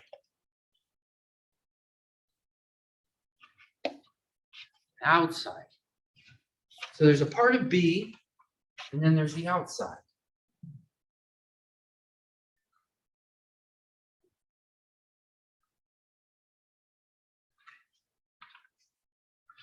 So that's where A complement lives. A complement. All right, well, the same logic applies to B complement, but let's just make sure that that's absolutely true. B complement is where, that's everything that's not B, that would be 1 and 4 by the same logic. So B complement, I could shade this part of A, and then the outside is not B.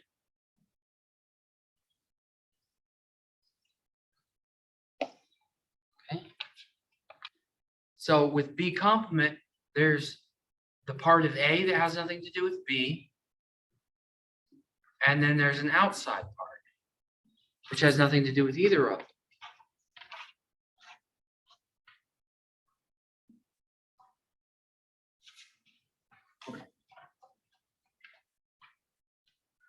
So that's interesting.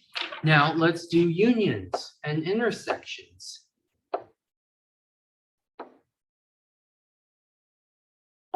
Okay, what is the union of A and B. This is A and B.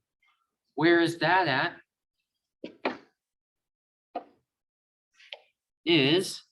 There's only one of them. It's the one that they have in common. Which one would it be? It's 2.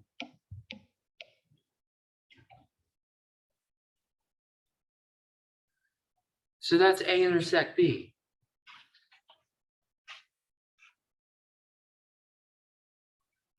Okay. That's A intersect B is the intersection there. So that's just filling it in the middle. All right. What do you think the union looks like?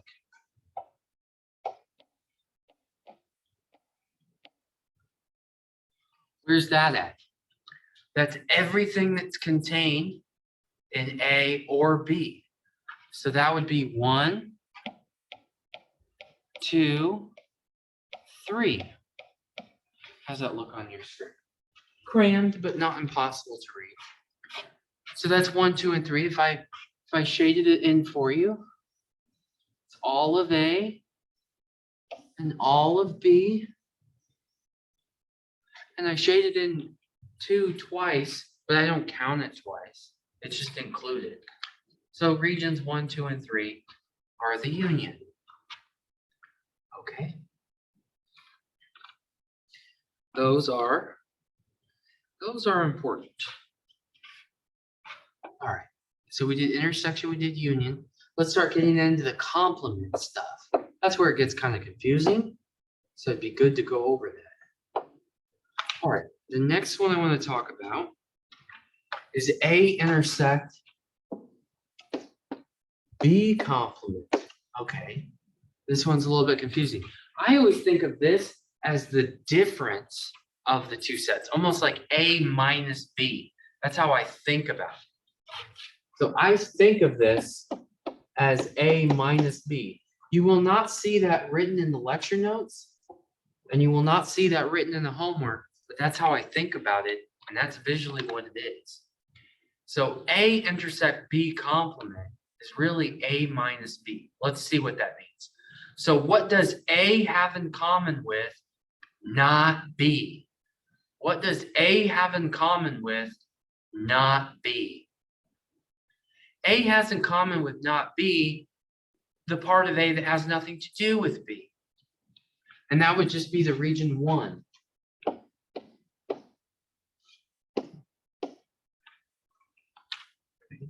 That's the region 1. That's the part of A that has nothing to do with B. It's like subtracting for sets. So if I fill that in, I would just fill in that region. Part of A that has nothing to do with B. It's like A minus B. It's the difference. 3 minus 2 is 1. That's the difference. Because 2 plus 1 is 3. Makes sense, but now we're thinking about it in a different way. All right. If that's true, then we could do it the other way. And I think it's good to do so. So what would A complement intersect B be? There's an elementary school group here, and they just ran by. It was like a little tidal wave of laughter. So A complement intersect B, that's like B minus A. That's like B minus A. At least that's how I think about it. Okay, so what's B minus A? What does B have in common with not A? It's this section. And that would just be 3. That's just the section 3. So A complement intersect B, that's B minus A, that's the difference. What does B have in common with not A? It's just region 3.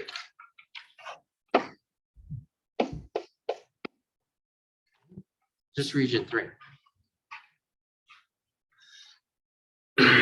Excuse me. All right, what else do we have? So we did the difference. We should do the intersection of both of their complements. Where is that at? That's a hard one. So, well, I don't really have an analogy for this one. So A complement intersect B complement. This is what not A has in common with not B. All right. Well, we looked at not A, that was 3 and 4. We looked at not B, that was 1 and 4. So just because we broke it down before, pardon the pun, it would just be region 4. Okay. But you might not always break that down in that way. So it'd be good if you could, if you were practiced enough, if you could just simply look at a problem and see it. What the complements have in common is neither of those two sets. It's just whatever's outside. So this is really the outside. I might even write that down for you. That's how my puny brain thinks about it. It just means it's the outside, okay? And we can see from before, you can see on the left hand of the screen, what do they have in common? They have region 4. So we already broke that down, but then now if you ever had to do it, you could skip to it. So I think this is region 4. Right. Just the outside. Excuse me. Okay. Well, maybe we should do the union of the complements.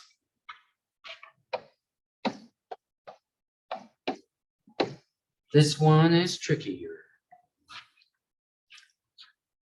This one's trickier. Okay. I'm peeking at the chat, so hopefully it's making sense or you're following along. So what would be the union of the complements? Well, A complement is 3 and 4.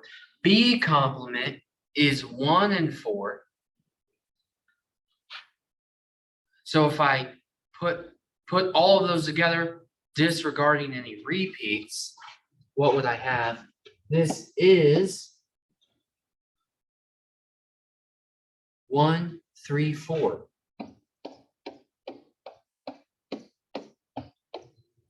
And then let me fill that in for you. That's 1, 3,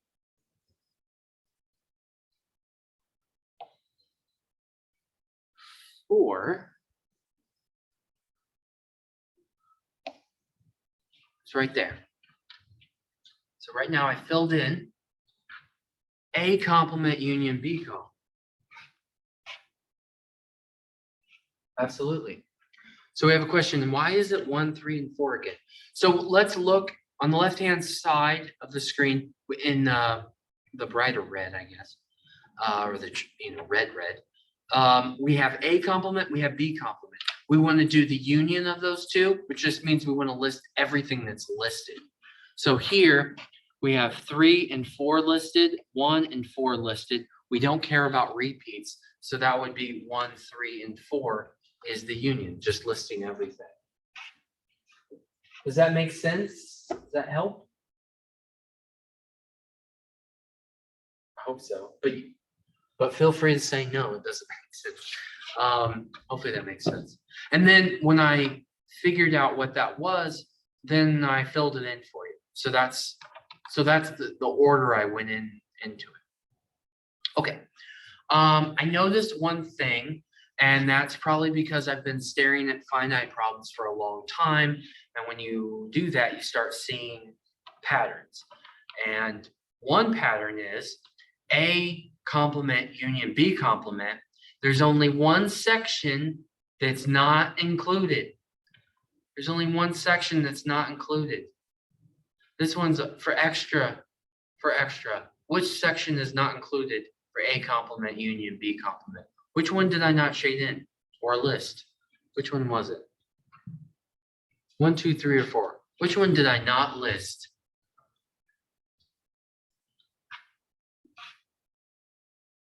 Can you write it in the chat? Which one didn't I list? Which one did not get shaded in? Oh, thank you so much. Yeah, everyone's saying 2. 2 didn't get shaded in. So it's just not the inside, or I want to say not the inside, but that's too big.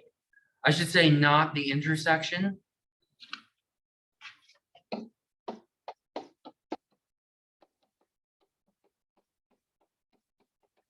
It's not the intersection. But not has a particular symbol. That's what we mean by complement. An intersection, we have a symbol for that. So that means that this is equivalent to A intersect B complement. And that's what De Morgan proved. And we just proved it today, this afternoon. And that's what it means. These are equivalent. A intersect B complement is the same thing as A complement union B complement. They're the same thing. It's just not the intersection. That's what it means. So that's what De Morgan's law is telling us. And so if I looked at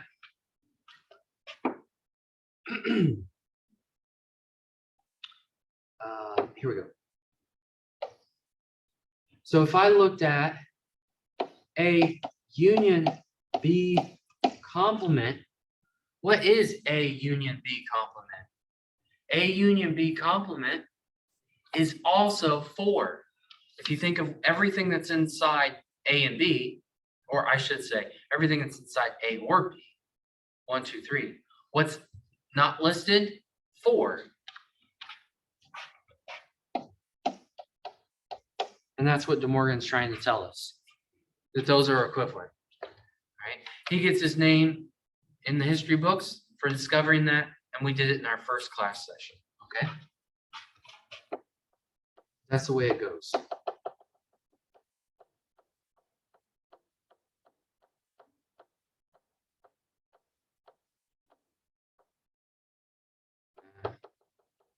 It's too late. Just have to accept what I wrote.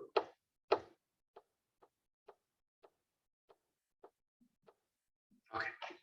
But I think it's easier to see, or maybe it just makes more sense to me visually, to see that that's true rather than just dealing with symbols and elements and things like that. But they're totally the same thing. We're talking about the exact same thing. It's just different ways of representing the information. But visually, I think it's kind of easier to see in that way. And so I like to hit it a little bit harder in that way. Okay.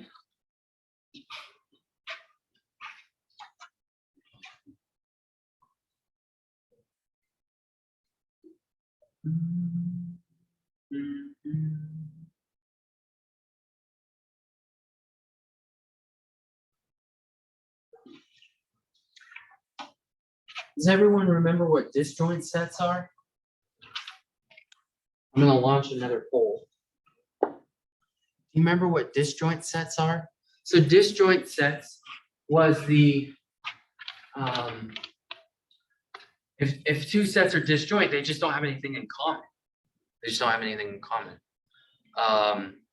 What's something, it's like apples and oranges, but that's not a great thing because they're both fruits. It's a bad example. But it's just 2 sets that don't have anything in common. And the poll question is asking, disjoint sets are always empty. That's kind of tricky. Disjoint sets are always empty. So they're talking about the sets are always empty. And what disjoint sets are is that they have nothing in common.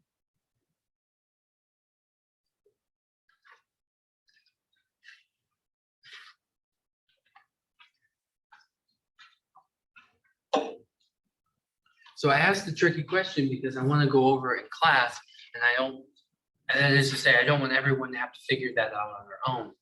If 2 sets are disjoint, that doesn't mean that they're empty. It just means that their intersection would be empty. Okay? So even if you got that wrong, or even if it's all about participation, is participation great? I appreciate you're getting graded for participating. I would say they're not empty. It's kind of a tricky question. but that's why I'm bringing it up, because I want you to think about it now while we're in class and not have to discover that on your own. But that can be easily confused, and that's why I brought it up. So please participate in the poll. Almost done with the polls. We only have one after this. And that is, this question we're on right now is disjoint sets. And I'm thinking of, are disjoint sets necessarily empty? No, because disjoint sets, their intersection is empty, but that doesn't mean that they are empty. Okay, so please get that in there. Easily confused. That's why I want to go over it now. I guess I'm purposely tricking you so it will make sense later. That's what I'm doing. Yeah. Big topic. And this is the union rule. And it's a formula that you can use. You'll certainly want to have this at your disposal. You want to have it in your notes. But I have it listed all over in my notes, but this is the union rule.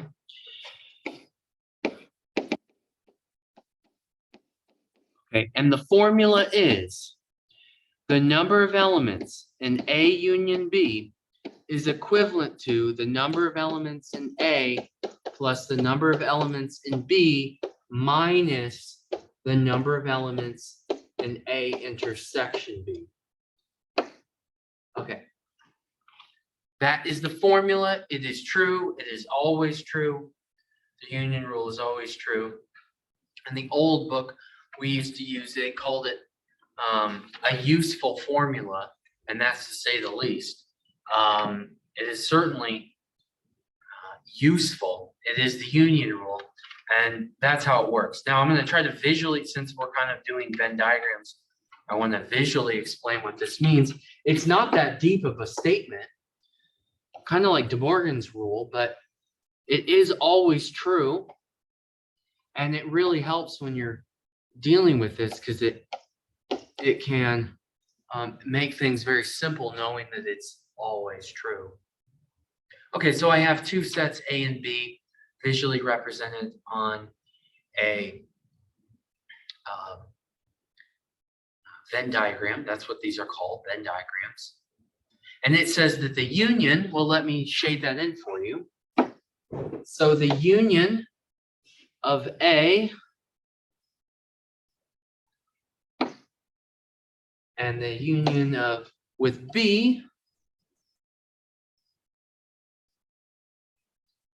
is equal to the number of things in A plus the number of things in B minus the intersection. Okay, it's kind of a weird formula in this class, but it's actually not that deep. It's not that deep of a subject. All we're doing is we're just not over counting. You can see that I excuse me, I shaded in the intersection twice. I shaded it in with blue. I shaded it in with red. I don't want to overcount it, and I would if I just added them together. So I have to subtract that intersection so I can add them together and then just subtract the intersection. Okay, that's all the union rule is telling you to do. It's super useful. It comes up a lot in the homework. It'll come up all the time, but it's actually not that deep. It's just telling you that you can add them together and then subtract the intersection because obviously you would have overcounted. All right. Now we can rearrange this formula with algebra, just simple algebra. If you remember, y equals mx plus b and moving symbols around, we can do the very same with this, this here, and we can come up with an intersection rule. And sometimes you want to use the intersection rule, and sometimes you want to use the union rule. It's the exact same. It's just rewritten. Okay.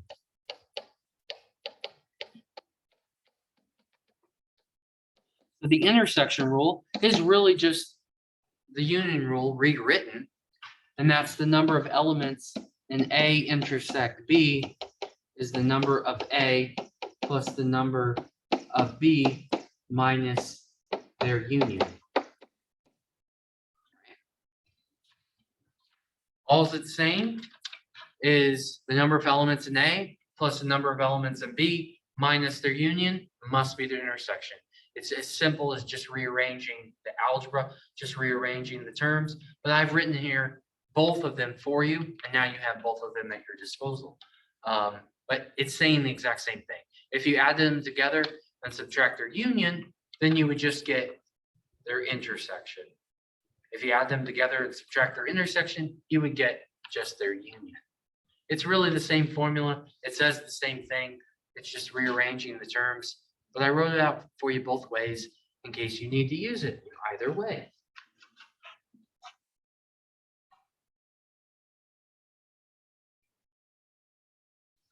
All right, I have a poll here about the union rule. I think that's my last poll of the day, but we still have one section to go. But that is my last poll of the day. And that's about the union rule. And it says the union rule is A or B equals the number of elements in A plus the number of elements in B minus A and B. And I want to know, is that true or false? I guess I'm kind of mixing the language with ors and symbols. I did that for a very practical reason. It's because I can't enter the symbols into Zoom. But it also gives us a good time to practice that. So is that true or false? Is the union rule A or B equivalent to the number of elements in A, number of elements in B, minus number of elements in A and B? Okay, for time reasons, I'm just going to keep going, but please fill out there. Hopefully, the union rule will prove useful to you in the homework. But there's a couple more topics I want to bring up. We already know what disjoint sets are. We've already talked about them. We know what that means. We already know what cardinality means. It means how many things are in the set. But there's one more I need to talk about, and that's partitions. Okay. So is the union rule A or B equal to the number of elements of A plus the number of elements of B minus A and B? A and B is just their intersection. A or B is their union. So it's asking, is the number of things in A or B equivalent to adding them together and subtracting their intersection? That's what it's asking. Okay. All right. One other thing I need to mention is partitions.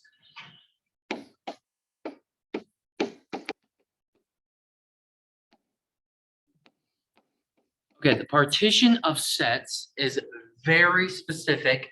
It means something extraordinarily specific in this class, and it's often confused with disjoint sets. All right. I'm going to show you visually because I think when I show it visually, it makes more sense, but I'll write it down too. So this is what, if there was a partition between A and B, this is what it would look like. Okay, so instead of the circles, there's just a line that cuts them right through. Okay.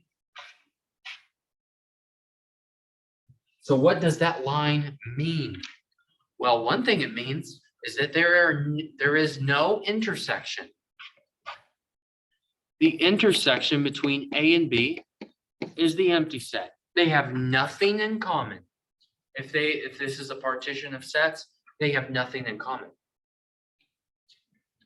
So if A and B form a partition, they don't have anything in common. Their intersection is the empty set. Okay. So that is the same as disjoint sets, and that's why it's kind of confusing. Okay.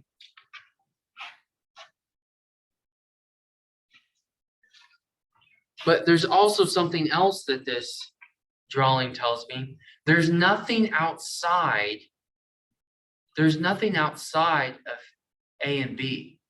It's either an A or B. It's one or the other. There's no both and there's no outside. Okay. How did we write outside in our notation? how did we write it? So I'm going to go back in the slide. So the outside was A complement intersecting B complement. That's how we wrote it. So we wrote it in this way. This is the outside.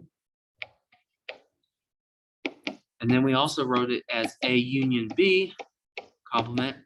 And that is empty. There's nothing outside. There is no outside. There's no outside. It's either in A or it's in B. It can't be in both. And it can't be outside of it. That's what a partition is. But a disjoint is a little bit different.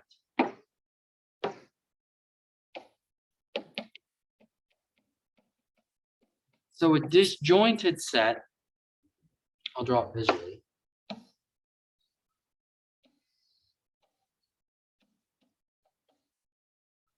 A disjoint could have something outside of both of them. It could. There could be something out there that's in neither, some region 4, as we called it in the previous example. There could be something outside of A. Could be. Yeah. But there's no intersection. So A intersect B is the empty set. That's still true. But the outside might not be empty. So I'll just write A union B complement. If it was empty, then it's a partition. So I'm going to say if it's just disjoint, you can assume it's not. Okay.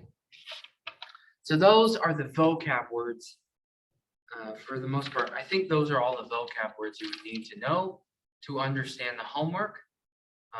So I think the next thing to do would be to actually look at the homework and kind of flip through and make sure that it makes sense. Okay. But I'll let you know, well, all the things I wrote on the board will be posted later, and all of the things that I'm looking at and writing down that's already typed out. So let me share this. Maybe. Okay. And we're going to go to, or I'm going to go to the homework. Oh, and that's because I was listed as a student. So I need to get on student view. Open. Now let's flip through the homework. Or I'm going to flip through the homework. I'm just going to show you what's going on. Here, you want to look at what A intersect B, or B intersect C looks like visually. I will say with these images, you're going to have to keep refreshing the page. It's this long-standing Ivy Tech error that's going on. There's nothing I can do to fix it. So you might have to continuously refresh the page to try to get some of the images. There's nothing I can do other than ask you to refresh the page many times. Sometimes clicking on the images and making them pop up, that will help. There's nothing I can do. So you just have to keep going. All right, but you're just picking what B intersects C would look like. And in this particular one, it was listed as the first one for me. So what does B and C have in common? You can just see it would be that sliver of B and C right there. Okay.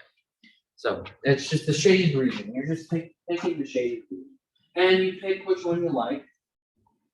And well, for me, it's going to be check answers. For you, it's going to be submit answers. Okay, for this one, B intersects C complement. Remember, that's kind of like B minus C. And for me, that's what it would look like. B minus C would look something like this. Again, for time's sake, I'm going super fast, and that's just because there's only so much time. But I will have homework help on Friday if you would like more homework help. I'm just kind of flipping through and talking about it. It will randomize some things in your homework. Okay, this one's a hard one. If you got to take it by pieces, though. So A union B intersects C complement. Well, that's like A union B minus C. Remember that intersects complement, that's like a minus. So this is A or B minus C. So it should be everything in A is filled in, everything in B is filled in, nothing in C is filled in, and nothing outside. That's what it should look like. And if I flip down, there should be one there, and there it is. And so I would pick that one and I would click submit. Okay. Okay.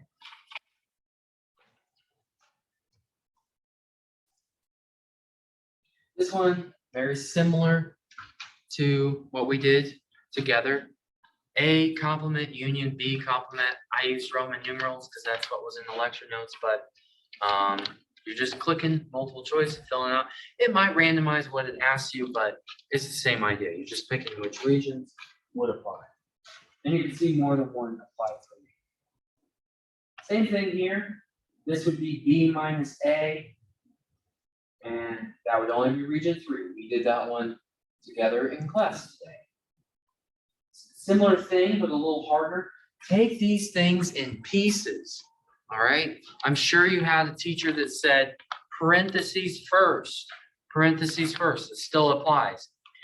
Think to yourself what A complement intersect B complement is. I wrote it on the whiteboard, and then when I upload it, you'll be able to see that. I wrote that out what that is. So you'll think, okay, what is that? And then what is A intersect B complement? That's like A minus B. And then put all of those together.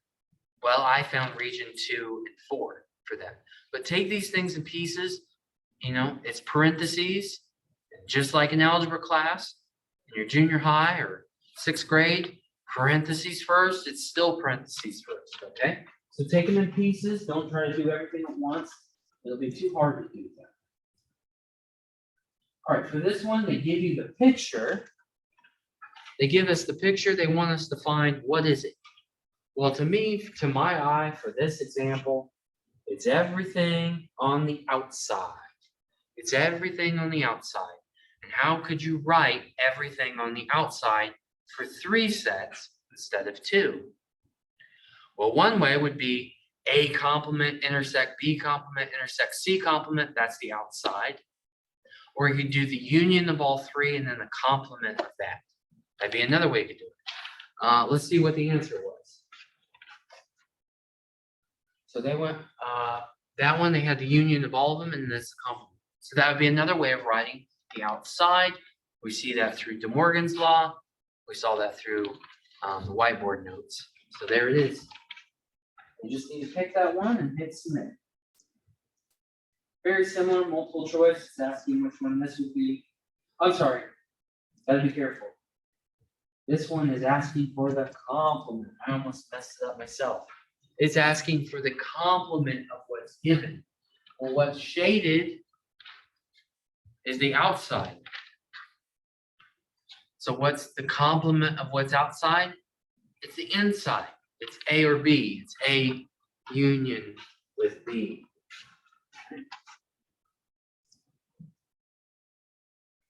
For this one, it's just what is shaded. So definitely take a look at those directions. That could easily mess us up if we're going fast. So a lot of these you're just going to pick what is shaded, what it represents the shaded region. This is everything but A. Okay, here we have some true-false questions. I think it randomizes it a little bit, but let's go over it. So the number of things in the set that contains the number 2 equals 2. That's false because there's technically only one thing in that set. It happens to be the number 2, but there isn't 2 things there. Very tricky, very tricky. The next question says the number of things in the set that only contains the number 3 equals 1. That is true. It only contains one thing. And then, okay, so the number of things in the intersection of XYZ and VWZ, I think I read that right, is only 1. Well, is there only one element that they have in common? Z. They have Z in common. So that is only one. There's only one thing in that intersection. So that one would be true. Okay. But I think it randomizes it, but that's the kind of thinking we're doing. This one's tough. I have a feeling we'll probably go over it again in homework help. But this one is A and B are subsets of the universal set. A intersect B, A, I'm going to call it A minus B, B minus A, and then the outside are all non-empty. Select which of the following form partitions of the universe. So remember, partitions means they have nothing in common and there's no outside. And you can see what my answers are here right now. So I'm going to justify why I picked B. So you can see I picked multiple things, but why did I pick the second one? A intersect B, A intersect B complement, B intersect A complement, and the outside, A complement intersect B, would form a partition, okay? And there's no overlap there, okay? There's technically no overlap there. Everything is listed individually. What about the next thing? B and B complement. There's no overlap there. There's technically no overlap. There's B and everything that's outside of B. There's you and every other human being that's alive right now. That's everybody, right? You and everybody else is everybody. And B and not B, that's everything. And there's no overlap there. So that would technically form a partition. Same logic would go with A and A complement. A union B and the outside is the same idea by De Morgan's law. Those are complements of each other, so they technically could form a partition. Everything is listed and there's no overlap there, right? That's one of the trickier questions in the homework. That's why I'm giving you such a strong hint there. Hopefully that's enough to kind of get you started. Okay. All right, this one, well, I might have to save it for homework help because it's already 3:30 and I still need to talk about 3C. But it says the number of things in Z is 7 times the number of things in Y. And X is 2 times the number of things in Y. And Y equals 7. So you really can just simply use normal algebra to solve this. That's one way you can do it. Another way is that you can draw a picture because these form a partition. So you can draw a partition with X, Y, and Z, and then you can fill it out as it says. So you know that Y equals 7, the number of things in Y is 7, and you know the number of things in X is 2 times Y, and for my numbers, 2 times 7 is 14, and then 7 times Y is how many things are in Z, and 7 times, did I read that right? 7 times 7 is 49. So how many is in the universe? Well, there's nothing outside those, so I would just add them up. You can draw a picture, do algebra, come to homework help. Or maybe that made sense. That's how you can do it. That's what it's talking about.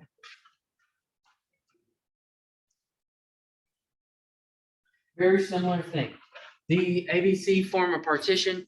If you want, you can draw a picture, or you can just use basic algebra. The universe equals 99. There's only 99 elements in there. A is 4B, C is 7A. How many is in there? So for here, you can say, well, A plus B plus C equals 99. And I know that C equals 7A, and I know that A equals 4B. And you should be able to fill out a partition and kind of break that down. But it's kind of giving you the opposite of 13. 13 was asking for the universe. This one's giving you the universe and asking you to go backwards and solve for A, B, and C. Okay, so you definitely want to understand 13 before you can try 14. All right, but maybe that would be a good one that we'll talk about in homework. Okay, but you gotta get started on it yourself. You don't want me to solve everything for you. All right, last problem. Timmy's got some marbles, and Timmy's heavily mentioned in this class. So Timmy has some red marbles, he has some blue marbles, he has some yellow marbles, and he has 294 marbles in total. I think that's a number that randomizes for everyone. He has 6 times as many red as blue, 7 times as many yellow as red, and determine how many he has. So how many red does he have? How many blue does he have? How many yellow does he have? So problems 13 and 14 need to make sense to you before you can do problem 15. It's really the same thing because there's no red and blue. There's no blue and yellow. There's no yellow and red, right? So they do form a partition. You know that the universe in this version of the problem is 294, and then you know the relationship, and so you should be able to break that down, okay? But I'll have homework help on Fridays and Mondays. If you want to come by and work on those or ask me about those, you're more than welcome to. I imagine you might. So, yeah, I'll leave the homework to you. You got to get it started on yourself because if I did it for you right now, spoils all the fun. So I'll let you figure that out. It is your homework. Okay. The good thing about 1C is that really is just another way of thinking of what we've done. Really, we've set so much groundwork down that we don't have that much more to cover, but we do have slightly some topics to cover. Doesn't look like we're going to get into chapter 2, and that's fine. But we're going to get into 1C. We're certainly going to cover chapter 1. And so with chapter 1, I think I can cover most everything in one good example. It's really not too bad. I hope not. Let me share my screen. I'm going to share the whiteboard. And maybe I can describe it well enough to you. So let's do one good example and see what 1C is about. Okay, in my example, I have this is A, this is C, and this is B. Okay, so that's the way I have it now. Hopefully you can see that. Great. All right, pick a different color. Where's my palette? It's here. This color might contrast. So there are 12 things in that region, 9 things in this region, 23 things in this region, 7 in this, 11, 5, 14, and 19 things on the outside. Okay, so everything is filled out for us. Everything's filled out, but we're going to be asked some questions of what certain sets are. Okay, and the first one I want to talk about is how many is in set A. Could you help me with this? So how many is in A? I have 12, 23, 9, and 7. Can someone help me and write that in the chat? How many is that? Thank you. 51. So I think there's 51 things in A given this example. Okay, same logic. How many is in B? I really should be more careful. I can get kind of sloppy that way. B would be like 5, 9,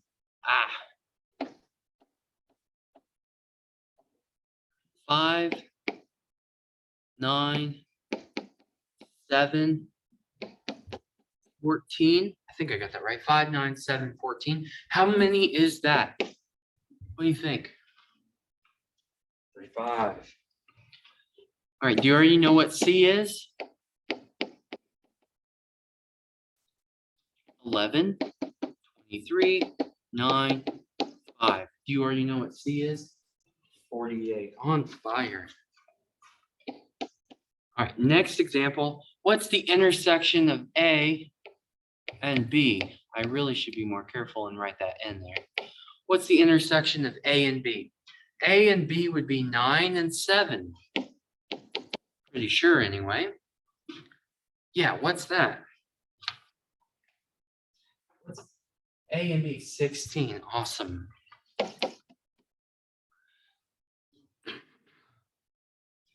Next one. What's B and C? B and C, what is that? That is 9 and 5. 14. C and A. Let's do A and C. C and A and C. 23 and 9. 32.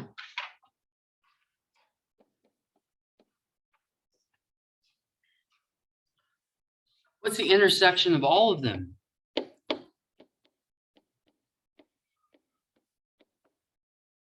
What do they all share? 9.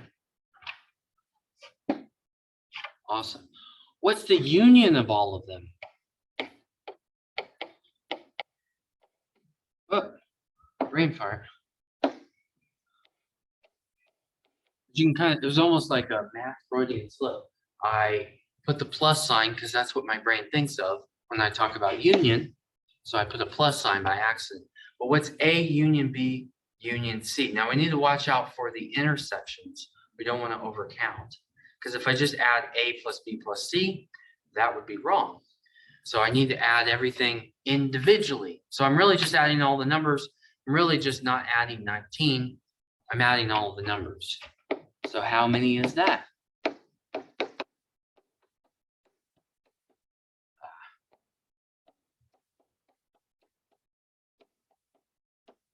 think I already wrote 7. 12. Is that everything? 11, 23, 9, 5, 7, 14, 12. How many is that?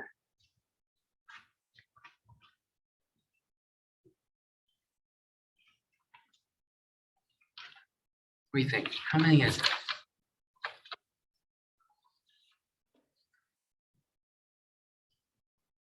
23, 9, 32, 43, 81. Awesome. All right, what else should we go over? Well, I'd say we could just about do the universe now. How many is in the universal set? Well, that's 81 plus 19. What is that?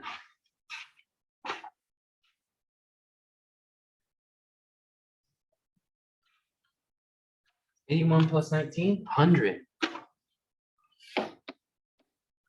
Awesome. Okay. What else should we do? Oh, let's do the hard ones. Let's do switch colors for hard. How many is in A intersect B complement? Okay, this is A minus B. Everything that's in A that has nothing to do with B. All right, well, what did they share? A and B share 9 and 7. And so what's left in A is 12 and 23. 12 plus 23. What do you think?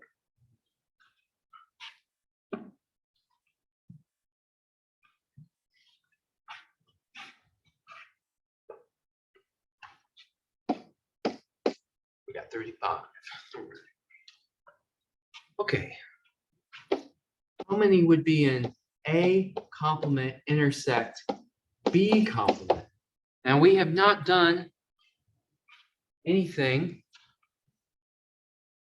We haven't done anything with 3 sets and this outside.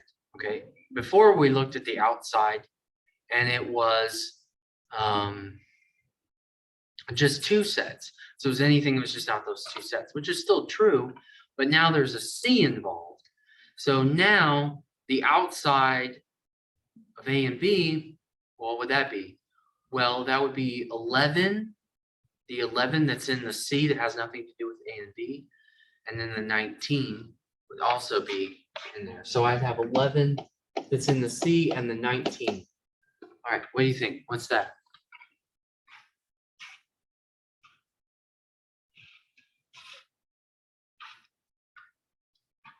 Mm-hmm.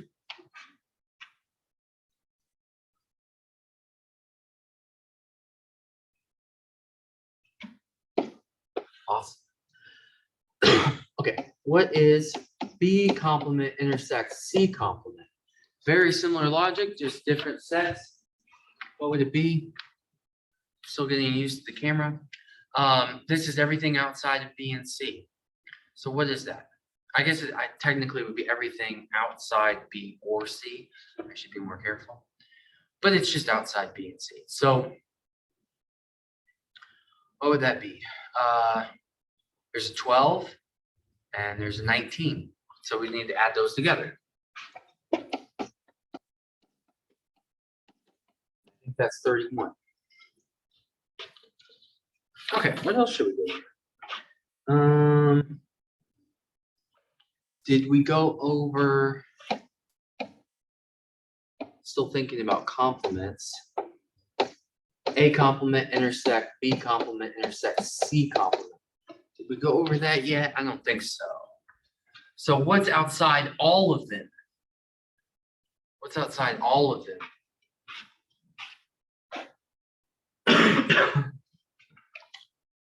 I think 19 is outside all of them. Okay. Okay. Well, for time, I guess I only have 4 more minutes. So that is the kind of thinking we're going to do for this section. Click through the homework a little bit, just to kind of show you that that is what I'm talking about.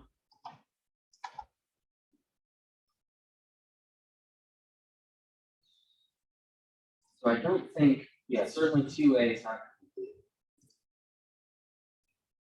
So you can draw these, and you see that these are disjoint. Oh, I guess I should share the screen. Share the screen. Yeah, so these are disjoint subsets. You can draw a picture, or maybe you can just do it in your head. But you have the universe, you have A, you have B. They're asking for what's outside of A, and then what is A and B. But if they're disjoint, that means their intersection must be 0, and you can start with just drawing a picture. Same with here. And these are disjoint, so you know their intersection is 0. And then what would be B minus A for the second part? B minus A would just be B. Here we have a picture, kind of like what we did in class. And you're asked to add those together, just like we did together. Same thing. And these are very simple. This, you're going to have to draw a picture for yourself. So some of them you have to draw a picture, some of them you don't. It's given. But that is the type of logic that you have to do.